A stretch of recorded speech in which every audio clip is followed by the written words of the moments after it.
A world of thrills, a world of drama, of capes and tights, a world where death is following dough. Welcome to the Geek Matrix.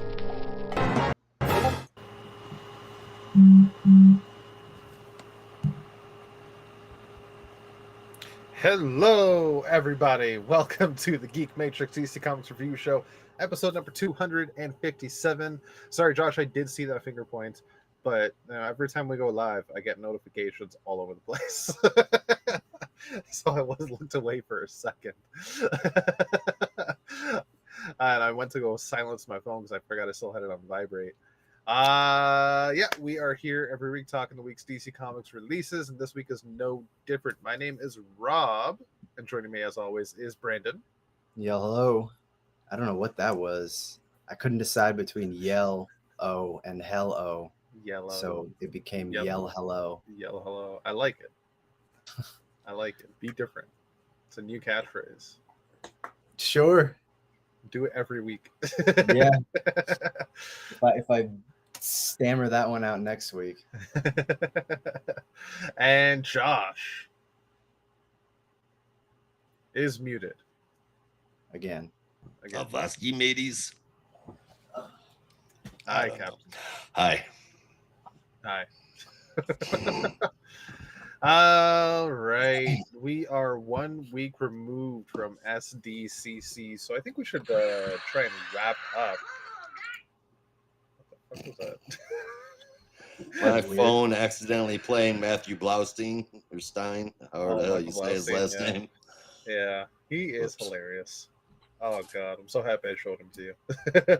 You seem to love him a lot. Except when I accidentally tap his notifications and then out of nowhere it bellows through the room. Pussy! It's god damn it. Seriously, one of the best crowd work performers I've ever heard. Yeah, he's definitely up there. There's nobody that can touch Matt Rife. Nobody that's still alive that can touch Matt Rife. Matt Rife is amazing. Great. Isn't that the guy who just complained about? Yeah. I only know him as the guy who complained that people didn't like him because he looked too attractive or something. Yep, that's him. Yeah. I mean, I think he dyed his hair blonde, and everybody revolted against him because they said, well, now you look gay, and that's really bothering you. But like literally every time he's in an interview or something, they just kind of like gush over him being good looking. I mean, which is weird. I don't know. But like he is kind of agree. I prefer my fight. Yeah. I kind of am in agreement with the public. Like all my favorite comedians have to be uglier than me. And that's already a pretty low bar. So you can't do that though. Jorge Jimenez showed us that there is a different way. But he's not a comedian. No, but he's an artist. I mean, it bothers me still, artists could be beautiful. Comedians should not. Yeah, no. I don't know about you guys. That's why you're a comedian. Maybe you've never seen Nikki Glaser or Nicole Eislinger. Okay. I mean, male comedians. Well, then that's a totally different story. Yeah. And I'm not digging out my psych books, but yeah. No, Matt Rife, I could see he's definitely attractive. But I feel besides like that point, a weirdo. I know amazing at crowd work. Yeah. Because as funny as Michael Blaustein is, very often he will resort to juvenile shit while he thinks of something to say.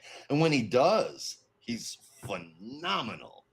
But sometimes he does stuff like, he'll make odd gestures and baby noises until he gets to where he wants to go. Matt Rife is just... He's on the ball. He's on the ball. Yeah. Well, he's a really good improver because what I was saying is I know him from oh my god, what the hell's the name of the show? Shit. It's a Nick Cannon improv show. Oh, Wildin' Out? So Wildin' Out, yeah. I know him from that. He was one of the semi-regular guest stars. Oh, see, I never watched guest that. Performers. Oh man, I could never. I have 5 biological children. I could never watch Nick Cannon programming for fear that it might cause another.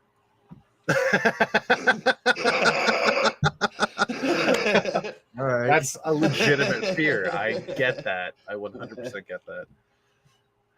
He just spews baby making out. Oh shit. He's got like 12 different kids, and I think they all had different mothers. He does have quite a few. Yeah, it honestly blows my mind.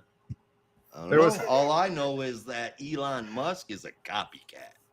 Yeah, and not a good one. Not a good one. There's one clip of Wild 'N Out I saw a few times. I spent a lot of time watching like clip videos of like random stuff, and there was a pregnant woman in the audience, and they pointed it out for a game, and then Nick just stands up and goes, "Is it mine?" You can never be too sure. Yeah. Right? So I've never met you, but is it mine? Because it could be mine. Yeah. It could be mine. Yeah. See, he gets it. The amount of Mariah Carey jokes on that show too is fucking top notch. Yeah. Watch that show, and I don't. Is it even still on? Yeah, they Remember watching brought my it dad. back. They Oh, brought it back. shit. Wow. I think it's on BET now. Because it used to be MTV, Yeah, right? makes sense. Yeah. think I it's honestly on don't know. BET. I It just wasn't yeah, on was like broadcast something we were television. It watching. was on regular TV. It was on cable television, I'm assuming.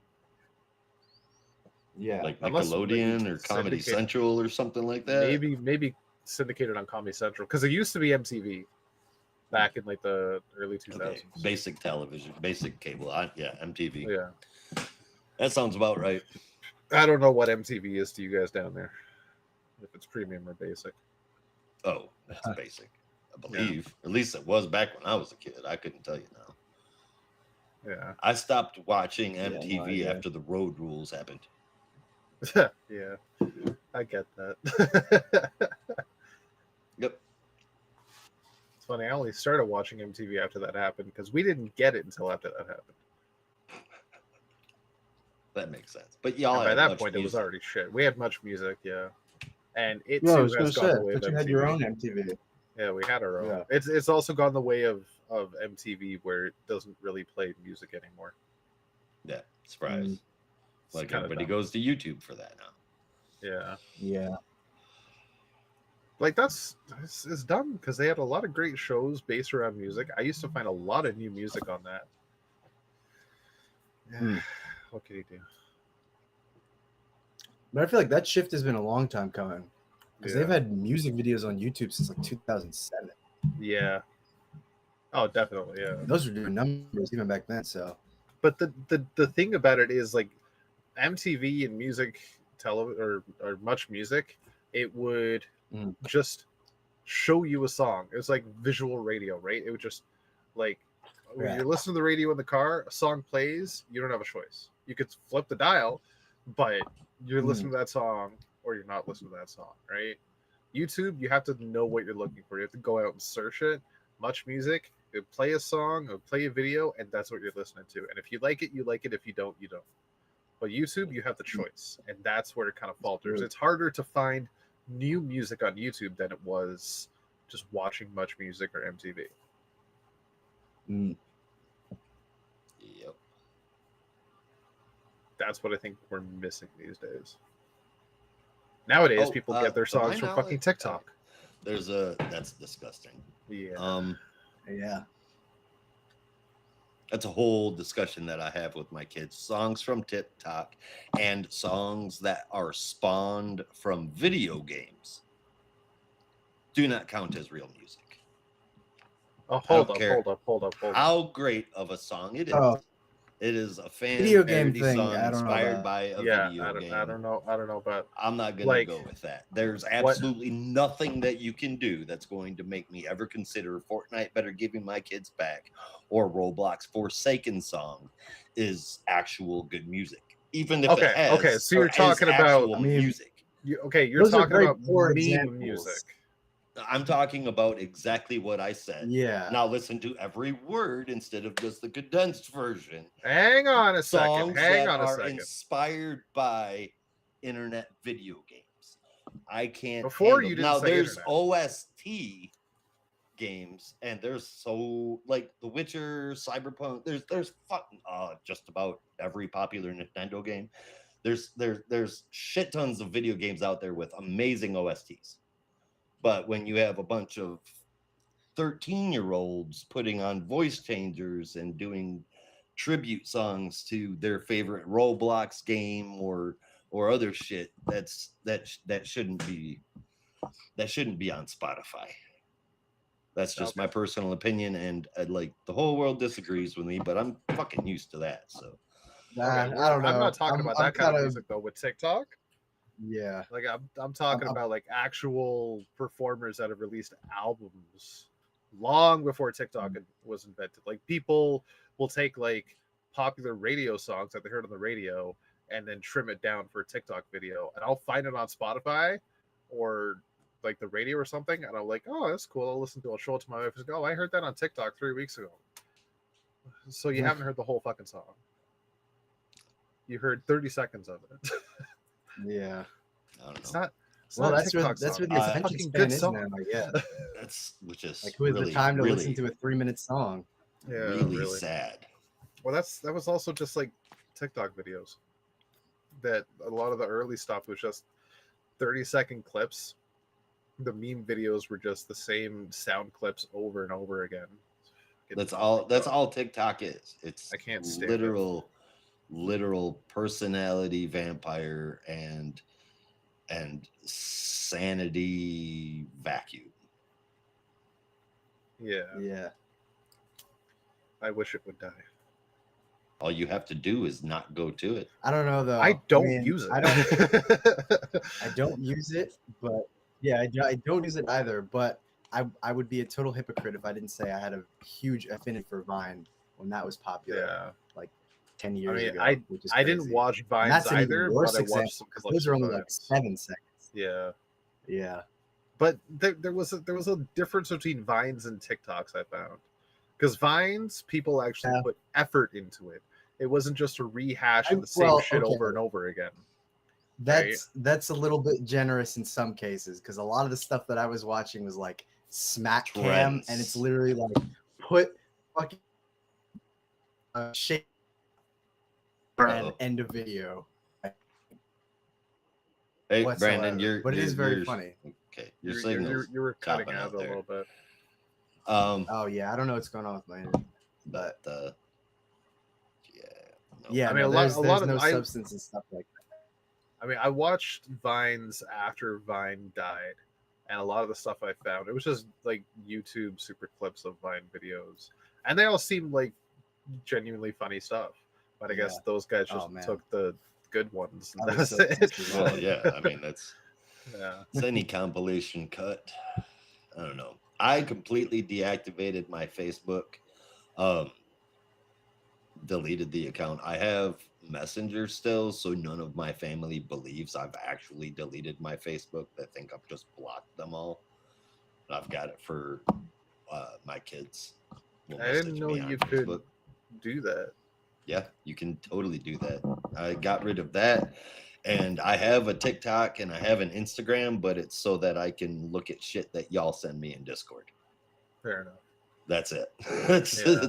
I can't stand that shit, and it blows my mind how somebody could literally, if you did this more than 5 times, you've mystified me. Missed a what? Oh, mystified. Oh, yeah. How you've gone 5 times through 30-second clips finding nothing that you're interested in, so you're gonna do it for another 4 hours. For me personally, because I do scroll Instagram every so often, I have filled my follow list with things I'm interested in. It's comic book stuff, gunpla builders, and the odd movie trailer.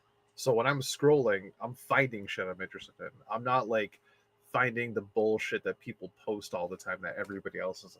Same with fucking TikTok, or like we said, Vines. People just copying the same shit over and over again. I'm finding like comic creators posting their latest news, or James Gunn debunking another fucking rumor, or some guy showing off his latest new high value gunpla build he did. I'm like, oh, that's fucking dope, right? That's it. When it comes to Instagram, at least I'll say Just tailor it to your tastes. No But matter the what you do, others, you're gonna tell me you see nothing on Instagram that isn't exactly what you want. pretty much. That's very rare. You might be the only Instagram user that can say that I was on gonna the say, face of the planet. Like I'll go to Because it there's right now. nonstop ads, there's nonstop bullshit, there's stuff that your friends subscribe to that you get pushed at, there's suggestions, there's Yeah. recommendations, all of that bullshit. So suggestive stuff too, which But is yes, ridiculous. The That was the stuff- other thing that was the crazy to stuff me. you And Like, like it's- recommended is similar to the yeah, stuff but you well, already it's like subscribed to. I remember when I was really using it more often. Like most of the stuff I was doing was just comic stuff, following like comic artists and liking a lot of like comic. Yep. And all of a sudden, after pandemic, I just got recommended a shit ton of like lewd, sometimes sexual content. What is this? I'm not gonna be like a prude or anything, but it's not what I was looking for. So Right, I it's was just very confused plopped why I on was you. getting put in section. Yeah. got no interest in it. The things not that even you like the say, and art I mean, like looking I'm at not It's like disparaging, Bat family stuff, you know? right. It's like I'm not disparaging why Rob would use Instagram to go and check out gunpla, whatever the fuck you guys call it, kits, Gundam models. You had it right. God bless. And comic book news and all of that shit. But I would rather miss out on all of that than get pulled into something like Instagram. But that's just me. Like I just scrolled like 20 I'm posts. really and protective everything of my I'm mental interested in. health. The only thing I'll say about it is the only thing that does annoy me is when I come across, and this is kind of elitist of me, I feel stupid about it, but when I come across news, because social media is full of, at least nerd social media is at least full of people that post news that they heard that they're excited about, but they're like 2 weeks late. Okay. And I'll come across, I'm just like, God, I heard about that ages ago. You're slow, and I'll just keep. That's the only thing that bugs me, and it's kind of dumb of me. You do to them what Ant does to you about the TikTok songs. Oh God. When you put it like that, I hate you. I call it like it is. Well, it's not necessarily I'm not trying to be preachy the or same anything. It's just- idea. It's just that's where she heard it, and it's dumb.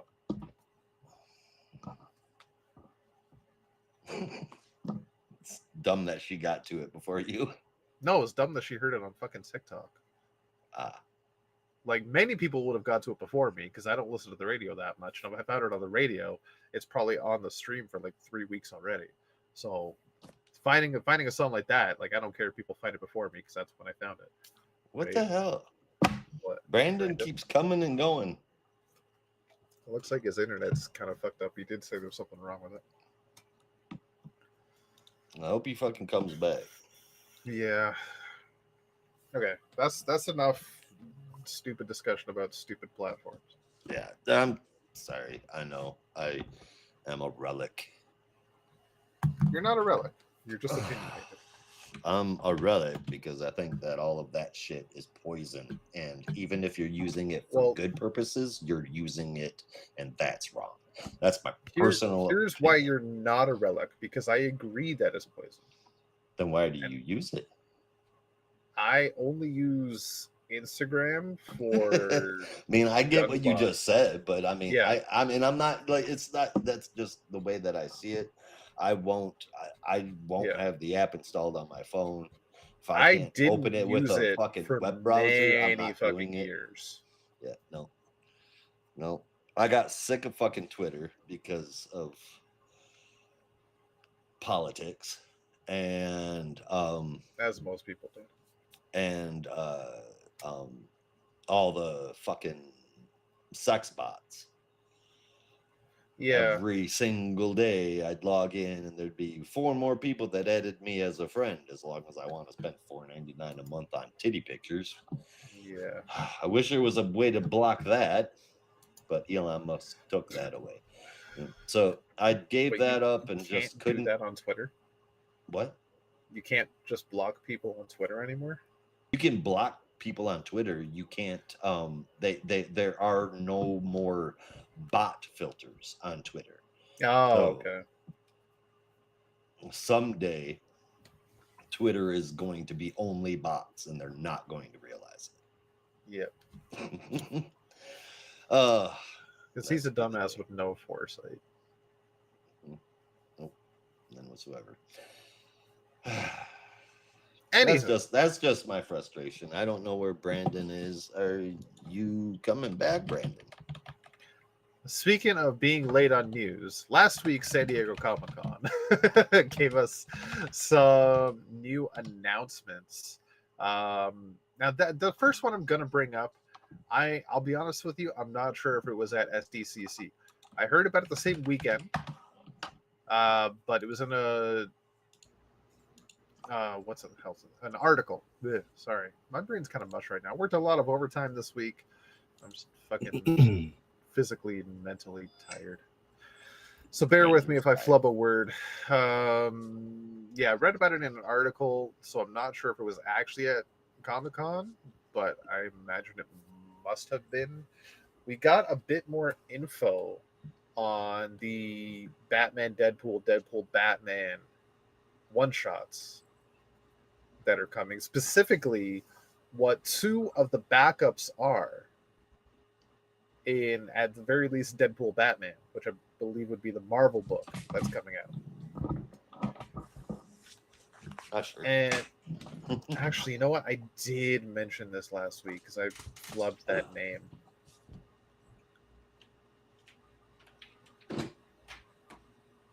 Whatever, I'll say it again anyway. We got Green Lantern Rocket Raccoon, written by Al Ewing with art from Dyke Ruan. I hope I pronounced that right. And we have Old Man Logan / Dark Knight Rises Batman, written and drawn by Frank Miller. Vomit on my sweater already. Let's violate your mother's spaghetti. Yeah. Gross. And they showed out some variant covers for Deadpool Batman, which includes actually some pretty cool alternate covers. One's got Deadpool with the Infinity Gauntlet and all the stones, with a whole flurry of Marvel and DC characters teaming up together. There's one that is, oh my god, I can't remember who did this art. I should know because it's so recognizable, but I keep forgetting. It's the Thing versus Big Barda. It's Daniel Warren Johnson. Daniel Warren Johnson, thank you. Well, your brain really is mush today. I'm so much today. Like this art is so recognizable, and I couldn't quite make out what the signature was. But I just sleep. It's DWJ. It is great. And yeah, it's Barda versus the Thing, punching each other in the face, and it's hella good. But then you also have, drawn by Frank Miller, Old Man Logan, and Dark Knight Rises Batman. And dear God, some people were saying, I hope he has a different colorist, but I think that's not going to make a damn difference if this is the art that's inside. Because even the pencils are fucking black. Yeah. Yeah, it's Frank Miller. He's never been able to draw. I mean, maybe 30, 40 years ago, sure, it was passable. This is grade 4 level at best. This is crazy. Well, to each their own. I won't win a anti-Frank Miller thing very fast. I don't know why you think that. We all hate Frank Miller.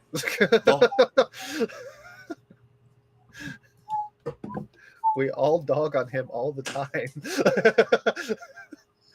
I have been lambasted by the two of you for hating on the Dark Knight story for like ridiculous amounts of time, and you got major shit. Dark Knight Rises for the invention of Carrie Kelly, for the fucking bad guys, for Batman himself. Everything about Miller's The Dark Knight is wrong.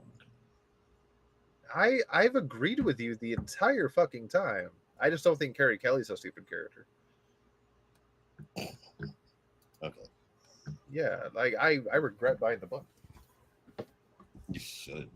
Please don't buy the sequels. Unfortunately, already did. Well, I All of them? bought the second one. My dad bought Okay. the third one. Oh, Yeah. Jesus Yeah, Christ. You want to but I don't believe he read The finished it. Golden Child if you're interested in what the eventual demise of comics will look like. That's just Yeah. Anyway, I'll stop shit. We also have a tease for the next. Sin I don't know if City it's was really great. a Marvel event, but kind of just a tease with the header being the Sorcerer Supreme has fallen. Long live the Sorcerer Supreme. Succession starts December 2025. So this most likely is spinning out of One World Under Doom, where that story will end. And the teaser image we got is a whole bunch of Marvel characters, each one wearing the, oh my god, what the fuck is his cloak? What's his cloak called? Cloak of Levitation? Yeah. Yeah. Yeah, each one wearing the Cloak of Levitation. Very, very interesting characters here. Some you'd like expect, like Nico Minoru, Magic, the X-Woman, X-Man, Scarlet Witch, but also others like Storm, Gambit, Shang-Chi, Valeria Richards for some reason, and a few others. Just kind of surprising choices, but really exciting stuff. I don't think I've cared this much about Doctor Strange stuff in a long time. Right on. Yeah, it's Yeah. good. I hope it goes well. Also, they teased issue 24 of Ultimate Spider-Man, which is the solicit that they posted in their little presentation at a Comic-Con panel. Just says the end. That's all it says. The solicit on League of Comic Geeks says it will create roadmaps for the future, but that is not a clear-cut sign that there's going to be another issue after 24. So it could be Ultimate Spider-Man ends at issue 24. We won't know until next month. So, well, no, because we just got October solicits, didn't we? We won't know for a while. We won't know for a few months if Ultimate Spider-Man continues after issue 24. Crazy if it does end, because it's been a bestseller and a fan favorite since it started. But hey, if you got a story and you just tell that story and that's it and you walk away, that's your choice and all the power to you. But I'll be sad to see it go. Definitely, yeah. Yeah. I'll leave it this week's. I don't know if you guys read this week's. Woohoo! That was exciting. As always. Yeah. Have you both read it? I think it was 21. Not yet, Josh. No, I'm far behind. Fair enough. I'm literally everywhere. Well, when you get to it, you will be stoked because there's at least one page in there that got my endorphins rushing. I think Brandon knows what I'm talking about. Yeah, there are a couple pages I feel like could fit that description, but yeah.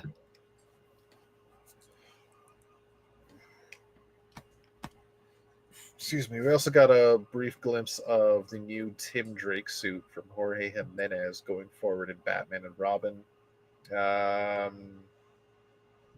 And I think that's about it that I have on my list. I like the one he's been wearing, but yeah. Oh yeah, his current one is maybe one of my top favorites, but I really do like. I've said before to you guys, and I think it was a hot take for your opinions, but I was always a big fan of the red, black, and yellow. No green on Tim, I think, was like a great choice. I thought it. You mean like Red Robin, or no, the Robin red, black? No, the 1 year later suit. Yeah. Ah, okay. Yeah, I mean that's all right. It for some reason it reminds me, and this is completely stupid, but it reminds me of Batman the Animated Series. Every time that was the idea. Oh, that makes sense. Yeah. Awesome. Perfect. Yeah. I You have never to even think put about it that logically. together. Yeah, that Well, makes a yeah, lot I of mean, sense. Paul Dini was writing Detective Comics at that time. Oh It shit. Like it makes sense Yeah. why they It would have definitely wanted to does. go in that direction. So Mhm.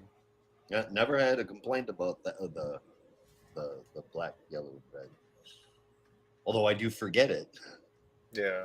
You say black and red costume for Tim Drake and Red Robin's like instantly there in my head. That's also fair. Full That makes hawk sense. cowl and everything. Yeah. Mm. I really liked that the 1 year later costume, as you called it, Brandon, because for me it's what suit wise really sets him apart from Dick and Jason. Right? It kind of for me it kind of made Robin his own design wise. And I know at that point he'd already Because it been dropped the Robin for green. like not even just 15, I don't 20 know. It's years. I can kind of understand where you're coming from, but like I mean, even Tim's original costume was radically different from the Yeah. previous Robin. No, So it was, but it also had like a lot of similarities too. Whereas this one just felt I mean, wholly color, his. sure, Yeah. but it's a very different costume. It has a black outer lining. It's got the higher collar. It has pants and black boots. Really, the only thing that's Not similar is the anymore. vest and the Black color. boots. Yeah, I don't know. I'm just like I have a hard time seeing that aside from color and the vest. But Imagine yeah, Tim in the pixie boots. Shush. well, you can actually see that. Oh, If really? yeah, if you read A Lonely Place of Dying. Mm. Or if you remember reading A Lonely Place of Dying, I he remember suits up reading in it. that costume in the Does final he? issue, Huh. 442. It's even on the cover of 442. Really? Yeah. I gotta check that out. I've actually been meaning to reread that arc. Yeah. That was a couple days ago when I posted about like that comment from I can't remember who it was. I think it was like Daniel Kibblesmith or something, where he's like, Oh, wait. everyone recommends like, oh, your first comic should be, Watchmen or Dark Knight Returns or Mouse or whatever. But it's not really accurate to the experience of a comic fan going into a shop, picking up X-Men Part 9 of 17, reading that issue, and then getting hooked for life. Which for Yeah. me was like more true than anyone could possibly describe. Because my first issue of Batman was 442, Part 5 of A Lonely Place of Dying. So I didn't know who like any of these people were. I just knew Robin because I'd watched the Batman the Animated Series and the Batman TV show on Kids WB. So it's like I know Robin. Oh, But it's WB. why is Robin this other Robin? And who's Yeah. Nightwing? And who's Two-Face? What is going on? What's happening?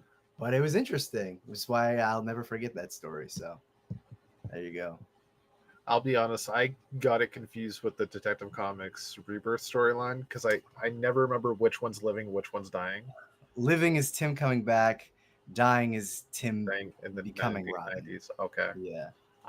Somehow I got to find a way to remember that because I always get Fair them enough. confused. Yeah. That's why I was like so surprised. Like I remember reading that in Detective Comics in 2018, but I don't remember that. Actually, 2017. Was it 2017? I was thinking like I was gonna call it 2016. I'm but, crying. like, that's too early. Yeah. But okay, 2017. Fair enough. Because oh my god, I was like, this is why I don't like talking about older stories as much.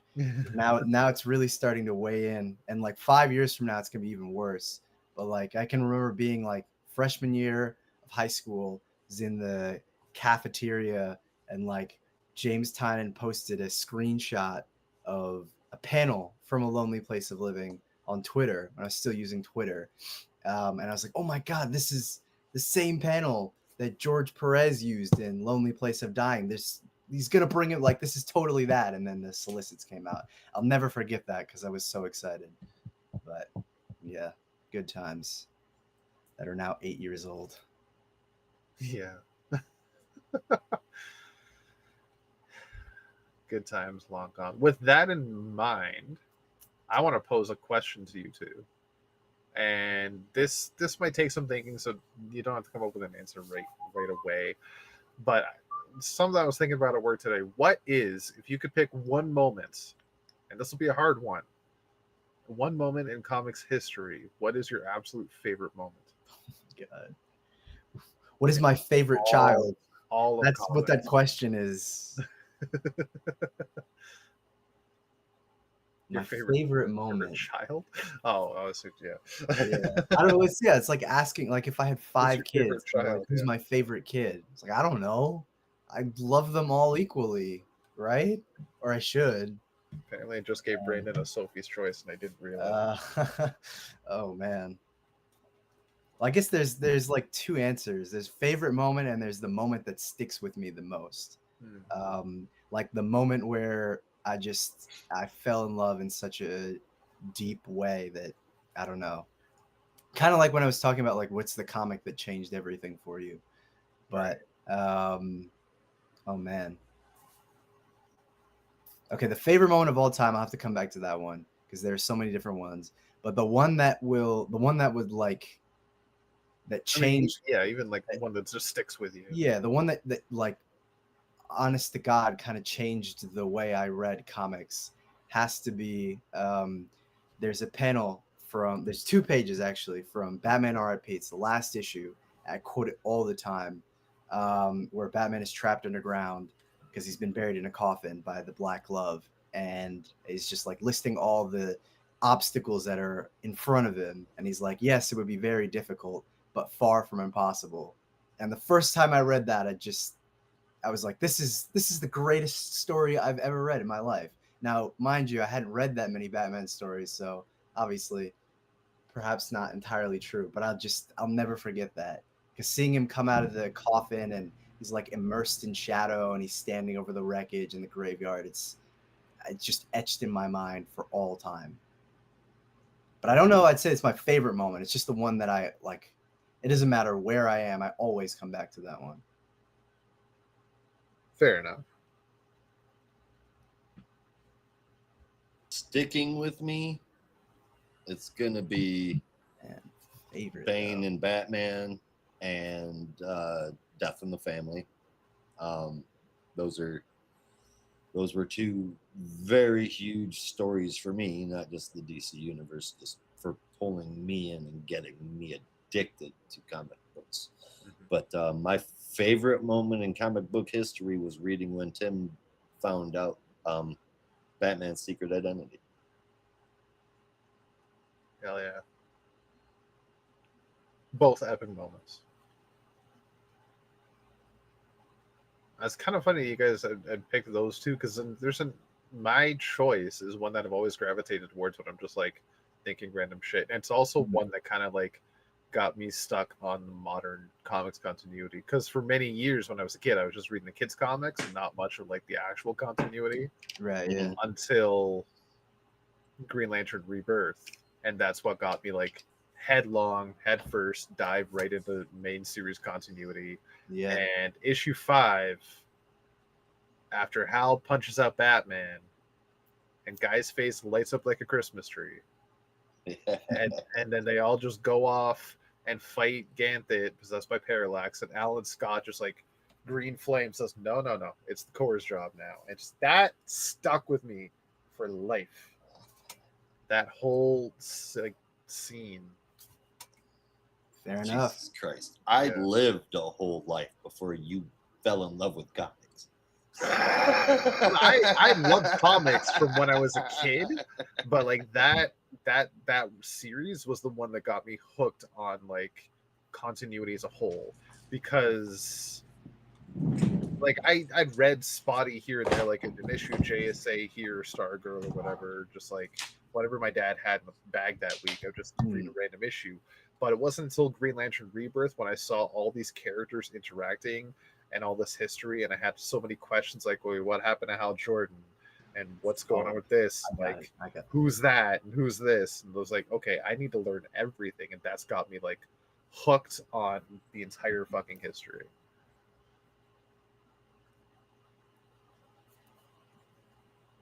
You're muted again. Oh, I was talking to Holly out there. Oh, okay. Right. I have my favorite moment, not just the one that had an impact, right? But it's like it's a 2-way tie between 2. So I have to I have to go with both of them because I can't divorce one from the other in my mind. They're not even from the same book, but the impact was too profound. Actually, if I had a second one as well, it'd be the final pages of Chew by John Layman. Yeah. It's the culmination of that story with Oh man. with what Tony Chu did as an old man. Oh God, it was perfect. A satisfying ending is. It's funny that's going to be one of my moments too. Is also an ending, but a satisfying ending is one of the greatest feelings of all time. Yeah, especially after like Chu went for like 58 issues or something like that. So it was a long time coming. Just like this, this is great. I think my second favorite comic memory is the invention of Extant. I'm just fucking with I was gonna say that can't be true. I mean, shit. If you feel that way about Extant, you're gonna be stoked about a book we talk about later today. No, absolutely did not. I picked up Brandon talking shit about him like years ago, and it's the only character I've heard him talk shit about more than once. So whenever I want to put in a poignant bad guy, I always use that one. You talk shit about Monarch more than once too, as well, right? Mm-hmm. Probably, yeah. They're all kind of in the same camp. Yeah. Old 90s time-related villains. Yeah. I don't really hate them that much. They're just obnoxious, you know. And dumb. Yeah. Yeah. And remind me of he did how much I really didn't like 0 Hour and Armageddon 2001. Hey, Especially 0 Hour. Armageddon 2001, when it was coming out issue to issue, that shit was awesome right until the very end. I was excited reading that shit as it came out, and then it got toward the end, and I'm like, oh, fuck. It was a real letdown, even for me at that age. Yeah, I can imagine. Sorry, Brandon. What was your second? These are the last 2 pages from Transmetropolitan, which I've mentioned. Okay. And it's like excellent book. Oh man. Oh, when I get to the ending and he's just like, he says the 1% line because he's basically beat death. Because I think he's like riddled with a incurable disease and he's gonna die after everything that's happened to Spider Jerusalem. To basically just hear him say how like the most ill-fated person was still able to cheat death. Oh man. Rob, have you ever read I will never not smile and look at that panel. No, I have not. It's around here somewhere. Like Dad had it, but I've never read it. It's quite the read, and it's definitely just consider the author when you're unfortunately the very message. Still very topical. Yes, there's that quote from Captured Ghost, the Ellis documentary, where he's just like, Transmetropolitan is just the times we're living in, amped up to 1,000, and every day that becomes more true. And I'm not happy about that because I didn't want to live in the city. I was like, I thought we would be better than this, but yeah. Like it really predicted everything. Social media, the like instant gratification culture, all that celebrity stuff. It's like eerily prophetic. Shit, is Transmetropolitan the reason why I hate all of that shit? Could be. No, I'm gonna be a little disappointed if self-reflection shows that my entire personality came out of a comic book series. We're comic geeks. We all have that. All of our personalities came out of comic books. Definitely some of our vocabulary. That's for sure. Definitely. Yeah, but that part's pretty shitty. Yeah, it's flarkin' awesome. Is it? Last bit of news I'm going to give in during this lull moment before we get back into favorite moments. Transformers fans, what the hell? Have no fear. When we get into issue 25 with the new run, Bulkhead is coming. Bulkhead. Holy shit, I'm stoked. And Transformers fans, if you don't know who Bulkhead is, Transformers Animated, Transformers Prime. You will learn who Bulkhead is, and you will love him. Love that. You will love him. Sounded a little ominous. Master. So that this page as well, Brandon. Yeah, that's from New Teen Titans number 39. Again, another memory that's like etched in my brain forever, because I got this issue and I was like, I remember I had like because I had this issue and basically the rest of the Judas contract, what this leads into, and I had like kids, if you're listening, don't do this. I had like a math test the next day, like some calculus test or something. And I remember because I'd been waiting for so long to get my hands on this issue because this cover is iconic. And I read it and I got to that page and I was like, oh, I'm not studying at all tonight. So I stayed up till like 2 a.m. and I finally got to the end of the Judas contract. And I went to bed and I just felt terrible the next day. And I took that test and I don't know what I got. I'm pretty sure I failed it, but it was worth it. Worth it. That Let's Do It panel. I love it so much. Is everything I love about the Titans in one glorious George Perez panel. I'm almost not ashamed to admit, though, it took me a minute to figure out why there was a cheetah there, because it doesn't look particularly green. It looks more yellow. And I thought it was a real cheetah. Nice one. I was like, why is there a Wonder Woman villain here? Nope.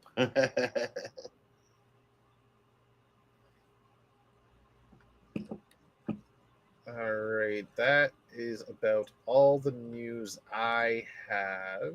Do y'all have anything? I got some killer Green Lantern comics Yes, at you a did. comics sale. Oh, that's A right. boohoo, you didn't get to go to San Diego Comic-Con sale, so everything was 40% off, which was awesome.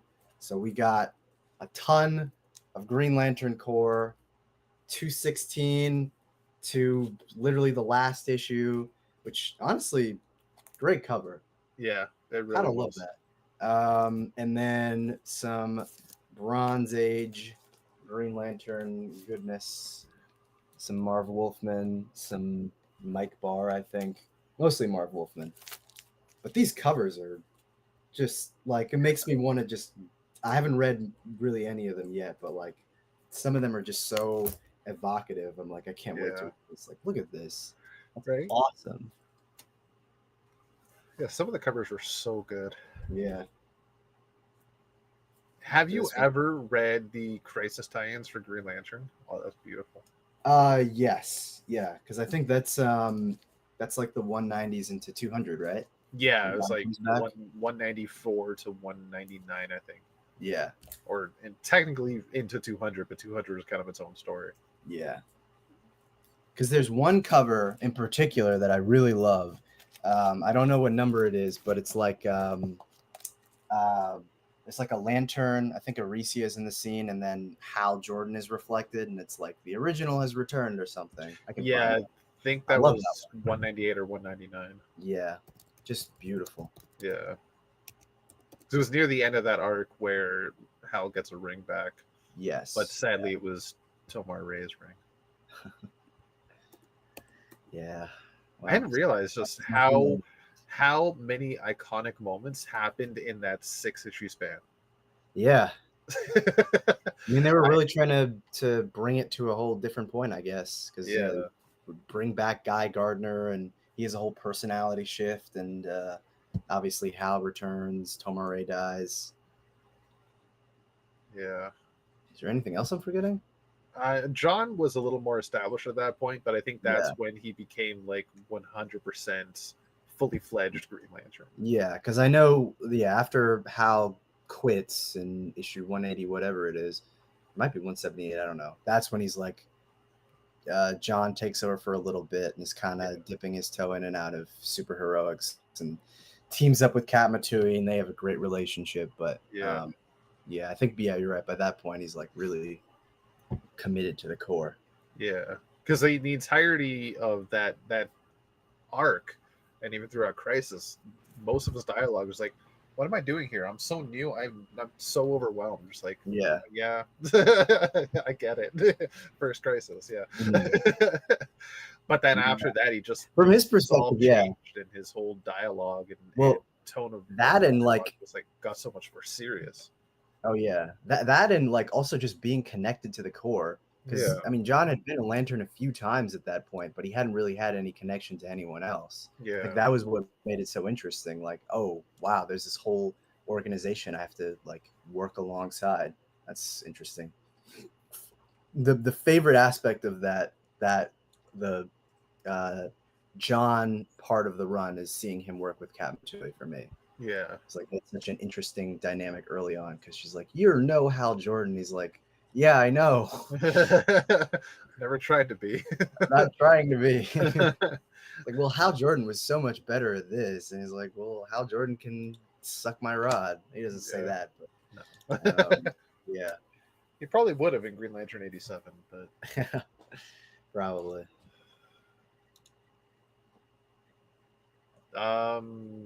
yeah. I want Jeremy Adams to bring back Moraine just for one issue. Does anyone else remember her? That's the question. I see some Reddit comments pop up every so often on the Green Lantern subreddit. Just, what happened to Moraine? Like, Yeah. well, she just kind of Well, left. I mean, that's the thing. It's like we know that John still has his Dark Star history because they've mentioned it several times. Yeah. Like, I used to be one of them. Exactly. So where is she? Yeah. She just up and left the apartment and fucked off, and that's it. Yeah. She might Wait. still be on Earth. No. For a second, I was like, didn't he see like one of them in the I don't know, maybe I can't remember where. Maybe it was just like a construct, not a memory. But for a second, I thought he like saw a ghost of one of the Dark Stars who was killed. But I think I might be tripping. When I don't know. I thought it might have been War Journal, but I don't think so. could have been. I know I might just be confusing it with a run that show might not be named. That he had hints that Kat Matui was alive again after that whole other planet situation. That is actually one aspect of that run I wish they kept, because that was actually there was that, and then I remember seeing theories that the Revenant Queen from War Journal was also a corrupted Kat Matui, which I thought would have been interesting, but obviously they didn't go in that direction. Yeah. Yeah. I don't know. I'm like, if they can find a way to bring Aricia and all those guys back, they can find a way to bring Kat Matui back. Yeah. It's not like she was killed during Crisis like Omare. Yeah. And even he came back a couple times. Yeah. He was a ghost. I'm like, come on, make it work. Or bring back Marion, you know? Yeah. I personally, I think I would prefer Marion because, like, Katma had a great run, and yes, iconic character and huge aspect of John's mythos and history, but I don't know. She kind of had an end. I feel like it was such a cheap end. That's my problem with it. Marion had an even stupider end. She just up and walked out of the apartment, and that's the last time we saw her. I mean, Katma, she is dead. It's understandable. That was more just because writers forgot about her. But I'm like, I just the whole like, oh, the Star Sapphire killed her, and it was just because Katma wasn't wearing a ring, she was unprepared. Like that's such a bullshit thing. Yeah, it's one thing to do that with Abin Sur, but like, no, I don't know. I don't buy it. Still don't buy it. And it was before I was born, so. Yeah. It honestly still kind of bugs me that was Carol Ferris even. Yeah. And now they're just buddies. I know you're under the influence of a star, but you killed my wife. I can't forgive you. Yeah. Did they ever explain that one away in the Jeff Johns stuff? Like why the Star Sapphire made her so volatile? I do vaguely remember there was that like yes, they kind of did. Yeah, because the Sapphire infects Cowgirl, right? Yeah.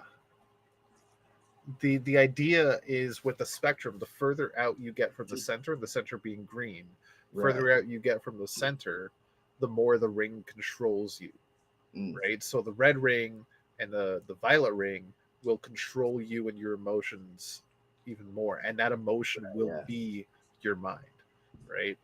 And I for thought the some, Red Lanterns were most powerful right outside on the Red Lantern planet. I can't remember what the fuck it's called. Where their battery is. But I think what Rob's talking about is just control. yeah, like the ring like kind of takes over your mind. Takes over. Yeah. Yeah. That actually makes sense in context of the other It lanterns, does. because obviously the red lanterns that would probably be what, like the furthest out. Yeah. And literally, like, for the longest time, they were mindless, except for Atrocitus. But they were all just mindless killing machines. Yeah. Whereas the Star Sapphires were mindless love drones that could do anything as long as it was in the name of love.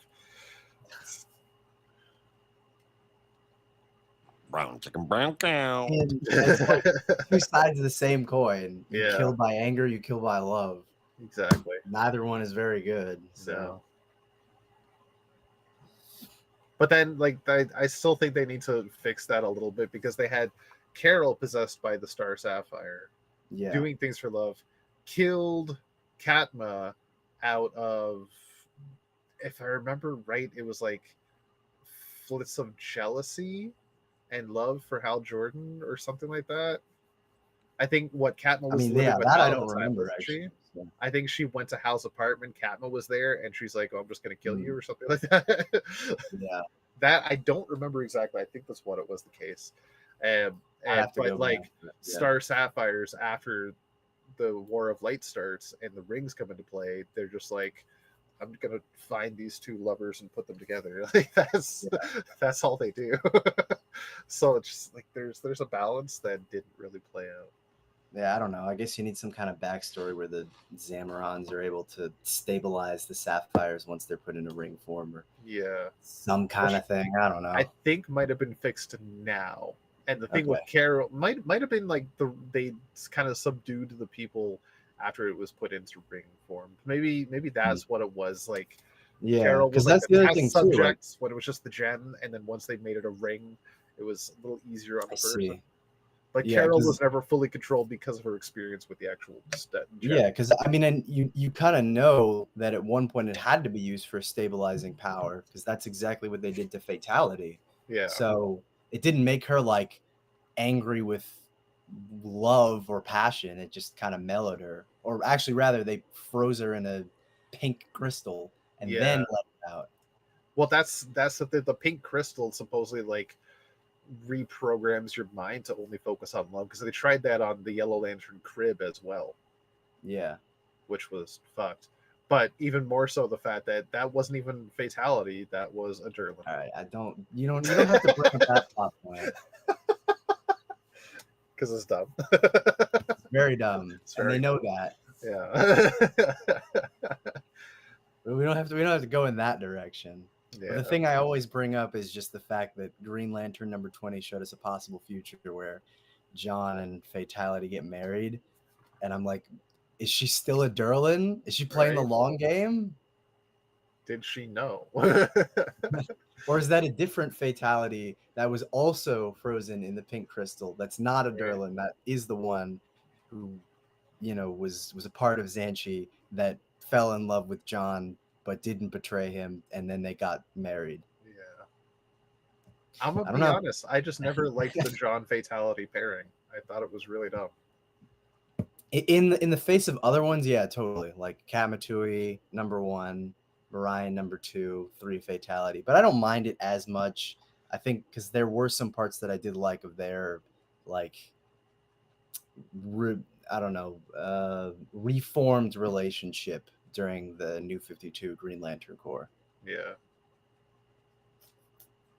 It just felt like a big stretch to me. It definitely is, but I don't know. I mean, enemies to lovers, it's I mean, to a certain degree, but at the same time, when like we're talking about the Star Sapphires and the way the ring kind of controls the mind a little bit, after she was put in that pink crystal, it wasn't completely Fatality. Sure, there might have been a little bit of love in the heart already for the crystal to like latch on to John like that, but it wasn't 100% her. That's the thing. It was a little bit of brainwashing. Well, that's the thing where I'm kind of like, yes, it was definitely brainwashing, but I think even if she still carried some level of animosity towards John that had been tempered, she kind of grew to appreciate him and spending time with him, and maybe that's sort of where her emotions were able to shift towards a genuine love. That's also aided by the Star Sapphire. I could see that. That's my theory. Like, yes, the brainwashing did make me softer for you, but actually getting to know you is really what changed my mind. Until it's discovered that she was actually a Durlin the entire time. The real fatality. It still hates John. Yeah. Sorry. Yeah. I can't let that go. I can't. I wish I could forget it, but I can't. I can't forget it because you keep bringing it up every time we talk about fatality. Every time. Remember that time fatality was actually a Durlin in disguise? Talk about a fatal flaw in the story, huh? Jesus. Huh? Get it? You're a riot. As in, you make me riot. That's actually the name of the planet the Red Lanterns from, Josh. That's the answer you're looking for. I thought it was Easmalt. Am I tripping? Oh fuck! Now I'm confused. And which one? Oh, Riot was the Black Lantern planet. That's right. Yeah. But was also in Sector 666. But I think Riot was Atrocitus's home planet initially. And then he kind of just like laid ground down on Eastmalt. Maybe, I don't know. I thought Eastmalt was a planet that was massacred by the Manhunters. Oh, the entire sector was massacred by the Manhunters. Yeah, the entire sector, but that was a planet that was in that sector, and that is why he was just pissed. So when Abin Shur, showed up, he's like, fuck you, or something. Yeah. I don't remember. I think what we need to do is go reread all of Green Lantern from 2005. Well, okay. According to DC Fandom Wiki, it says originally the planet Eastmalt was located in Sector 2814. The Prime Earth universe, this was changed to Sector 666. However, later issues have ignored this shift, including the reasoning for later events making the prior sector of Eastmalt critical, so it can likely be deemed non-canon, which is a non-answer, so I don't really know what to tell you. But it does say, where is it? Empire was battled by ancient Malthusians. After the Empire's defeat, all of its members were imprisoned on Eastmalt. And so maybe this wasn't where the controllers were. No, the controllers were near Okara. Or I'm sorry, not the controllers, the Manhunters. Oh, Manhunters, yeah. These fucking names, man. It's too many Malthusians, man. Okay, all this says is long ago when the 8 rogue Manhunters rampaged through Green Lantern Sector 666, Atrocitus was one of only 5 beings in the entire sector to escape death. So I don't know if he's from Eastmalt or he was just from some planet in Sector 666. Which I want to call a bit of shenanigans on that little sentence as well. Because yes, there was the 5 inversions, but the 5 inversion, I don't remember Atrocitus being one of the 5 inversions. I think he was just a 6th being that survived. Because the 5 inversions, because the 5 inversions were in Tigers. Right, yeah. And Atrocitus this is saying decidedly not is one their of them. leader. So I don't know what's going on. I mean, supposedly. I need to go reread a whole bunch of shit now.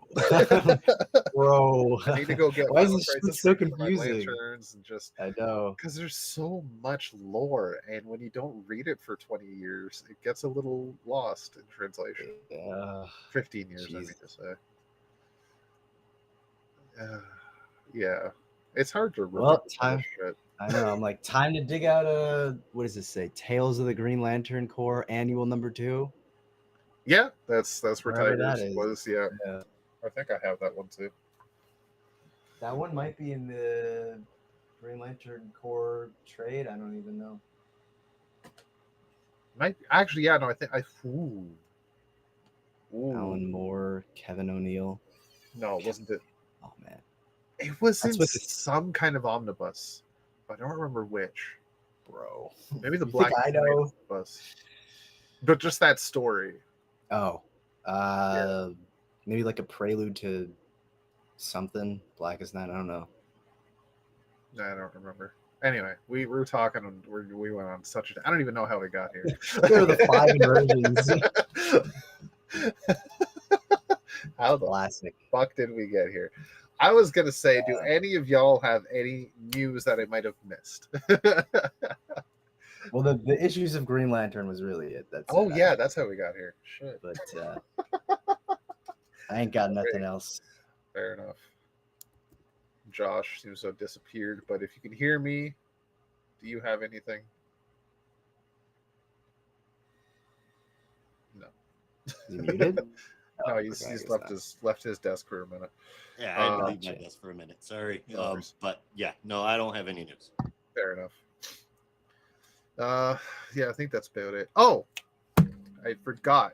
There is something that happened last weekend that wasn't San Diego Comic Con. That I know Josh and I were able to take part in. Brandon, I know you were going to try, but you were feeling a little under the weather.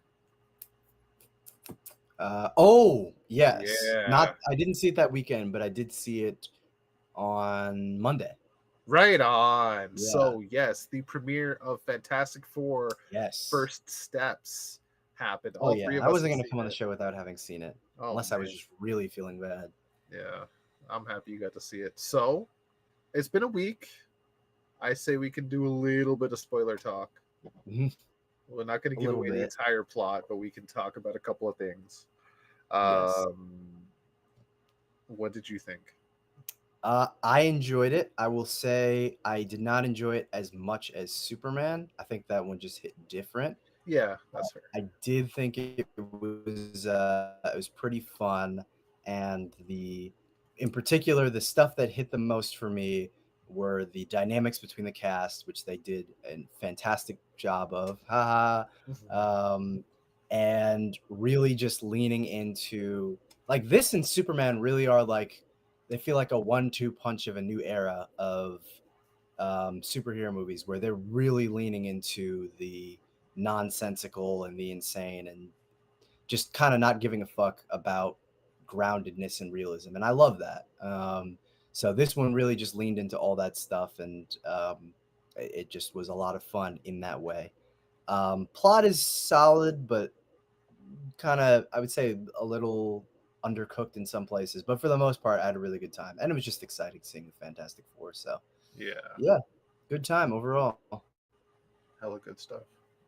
The Fantastic Four First Steps tie-in comic that I brought up a few weeks ago that had the mild spoiler in it.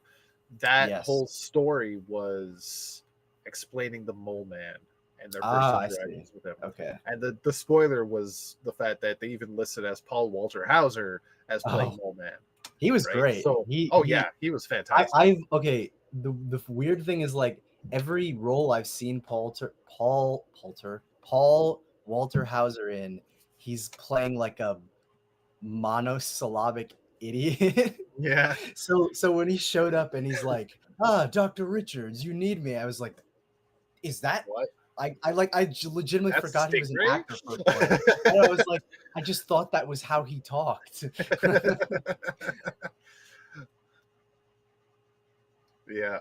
He was great. It was a short role, but he was great. I would love to see him in a subsequent movie. Yeah. Honestly, even reading the comic we had, which it was really interesting reading that because it was framed as an issue of a comic book within that universe. Oh, I see. That makes sense. Yeah, and even had like branding. Even had like classic 50s, 60s comic book ads, but it was all centered around Fantastic Four. Gotcha. Right? It was really interesting stuff. That story, though, I wouldn't have minded seeing any live action interpretations of what went on there.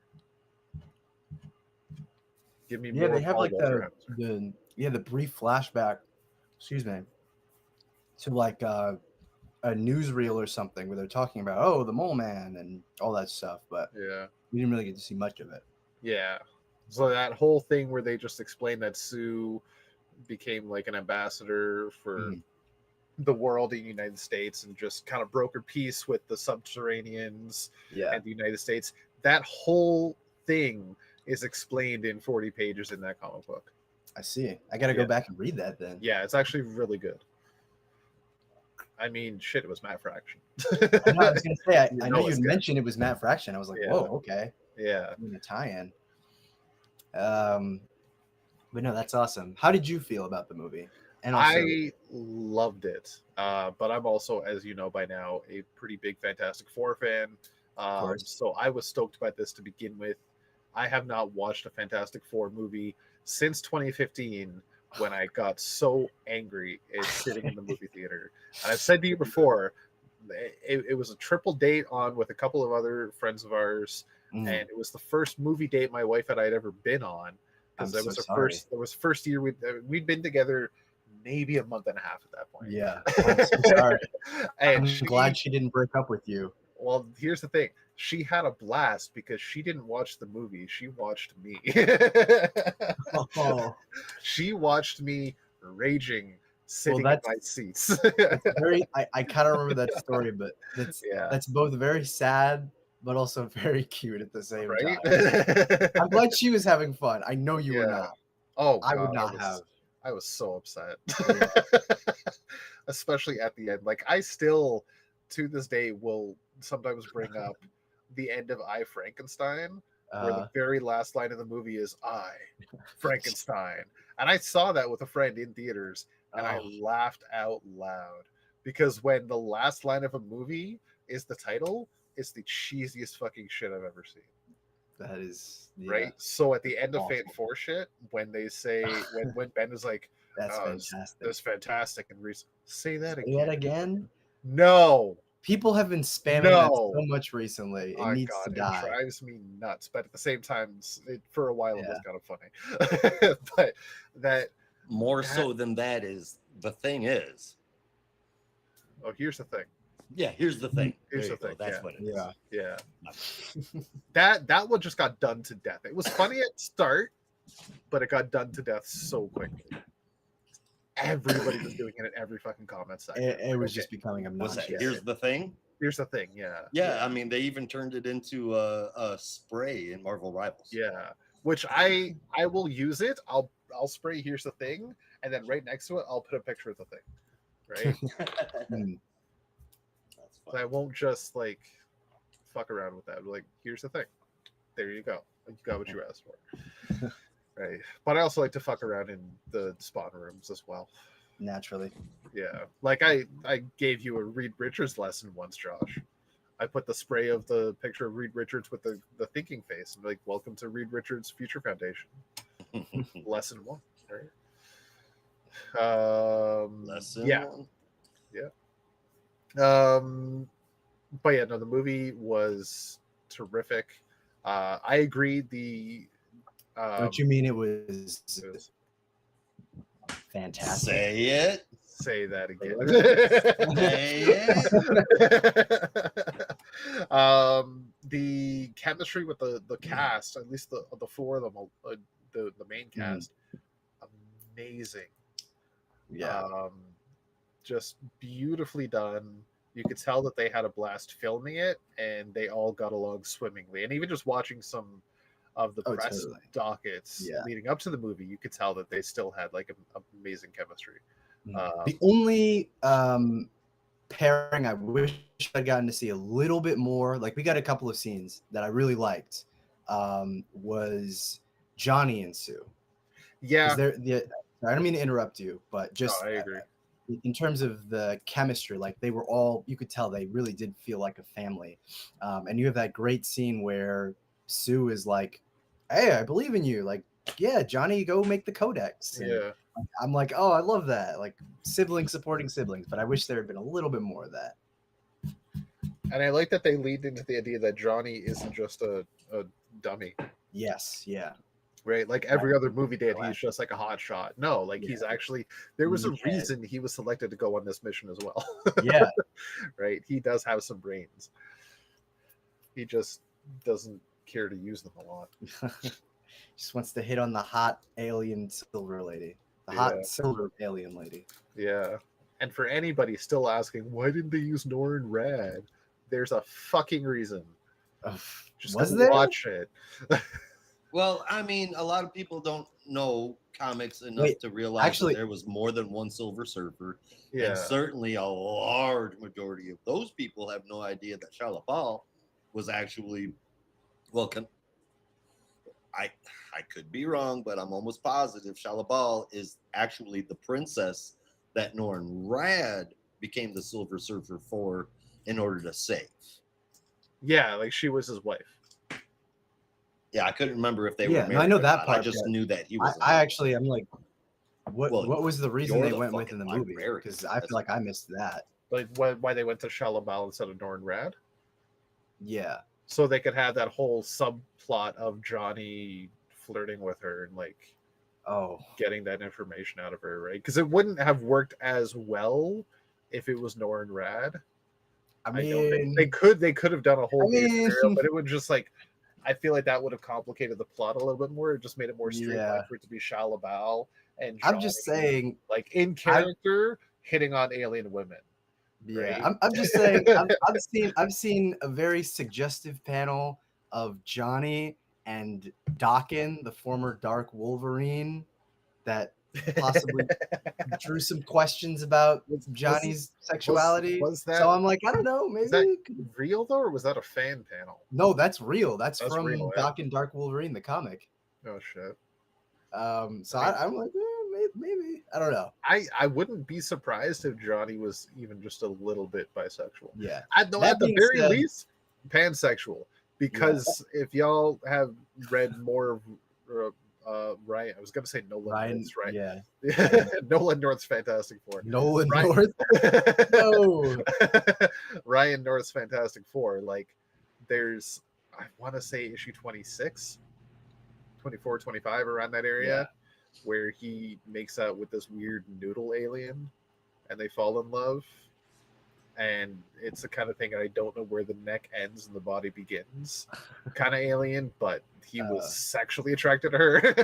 I feel like Johnny's sexuality is akin to like Jack Harkness. As long as they have some kind of attraction to him, he will fuck it.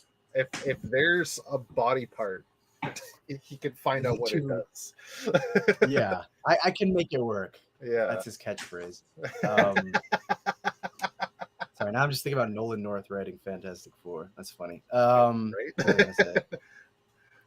Oh, but no, the other thing is, I really enjoyed oh god, what's her name? Julia Garner as Silver Surfer. I thought she did a great job. She did really good. I will say, for the people who are like, why didn't they use Norrin Rad? If you actually watch the movie and see that she very consciously betrays Galactus, I have a feeling she's probably not going to be his herald for much longer. So there's a possibility they bring in another Silver Surfer. Maybe that'll be Norrin Rad. I don't know. But or she could just go rogue and still maintain the power cosmic. Who knows? Yeah. Assuming you can do that and run from Galactus. But anyway, Norrin Rad. I think there's a possibility to be someone else. Yeah. Oh yeah, that's true. Yeah, he's not still working for Galactus. Yeah.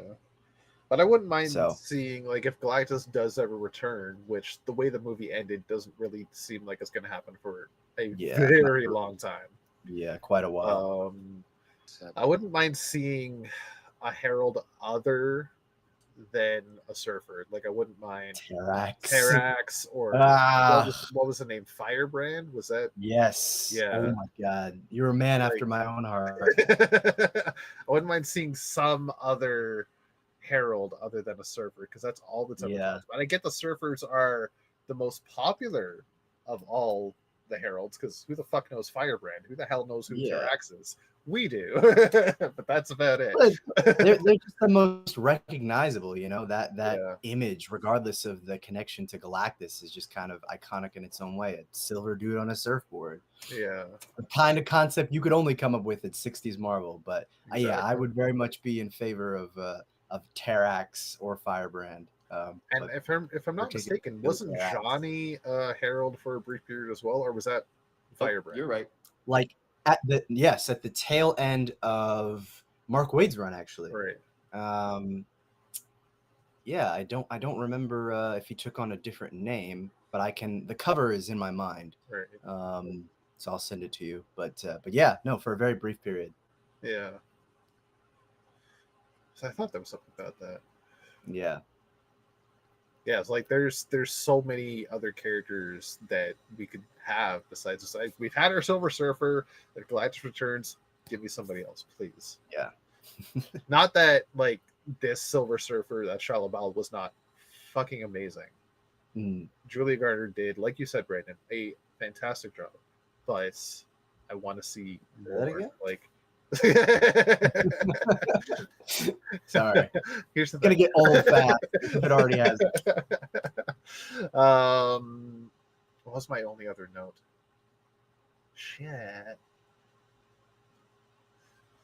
Oh fuck, I don't remember. Anyway, Josh, what are your thoughts on first Did you see steps? Fantastic Four?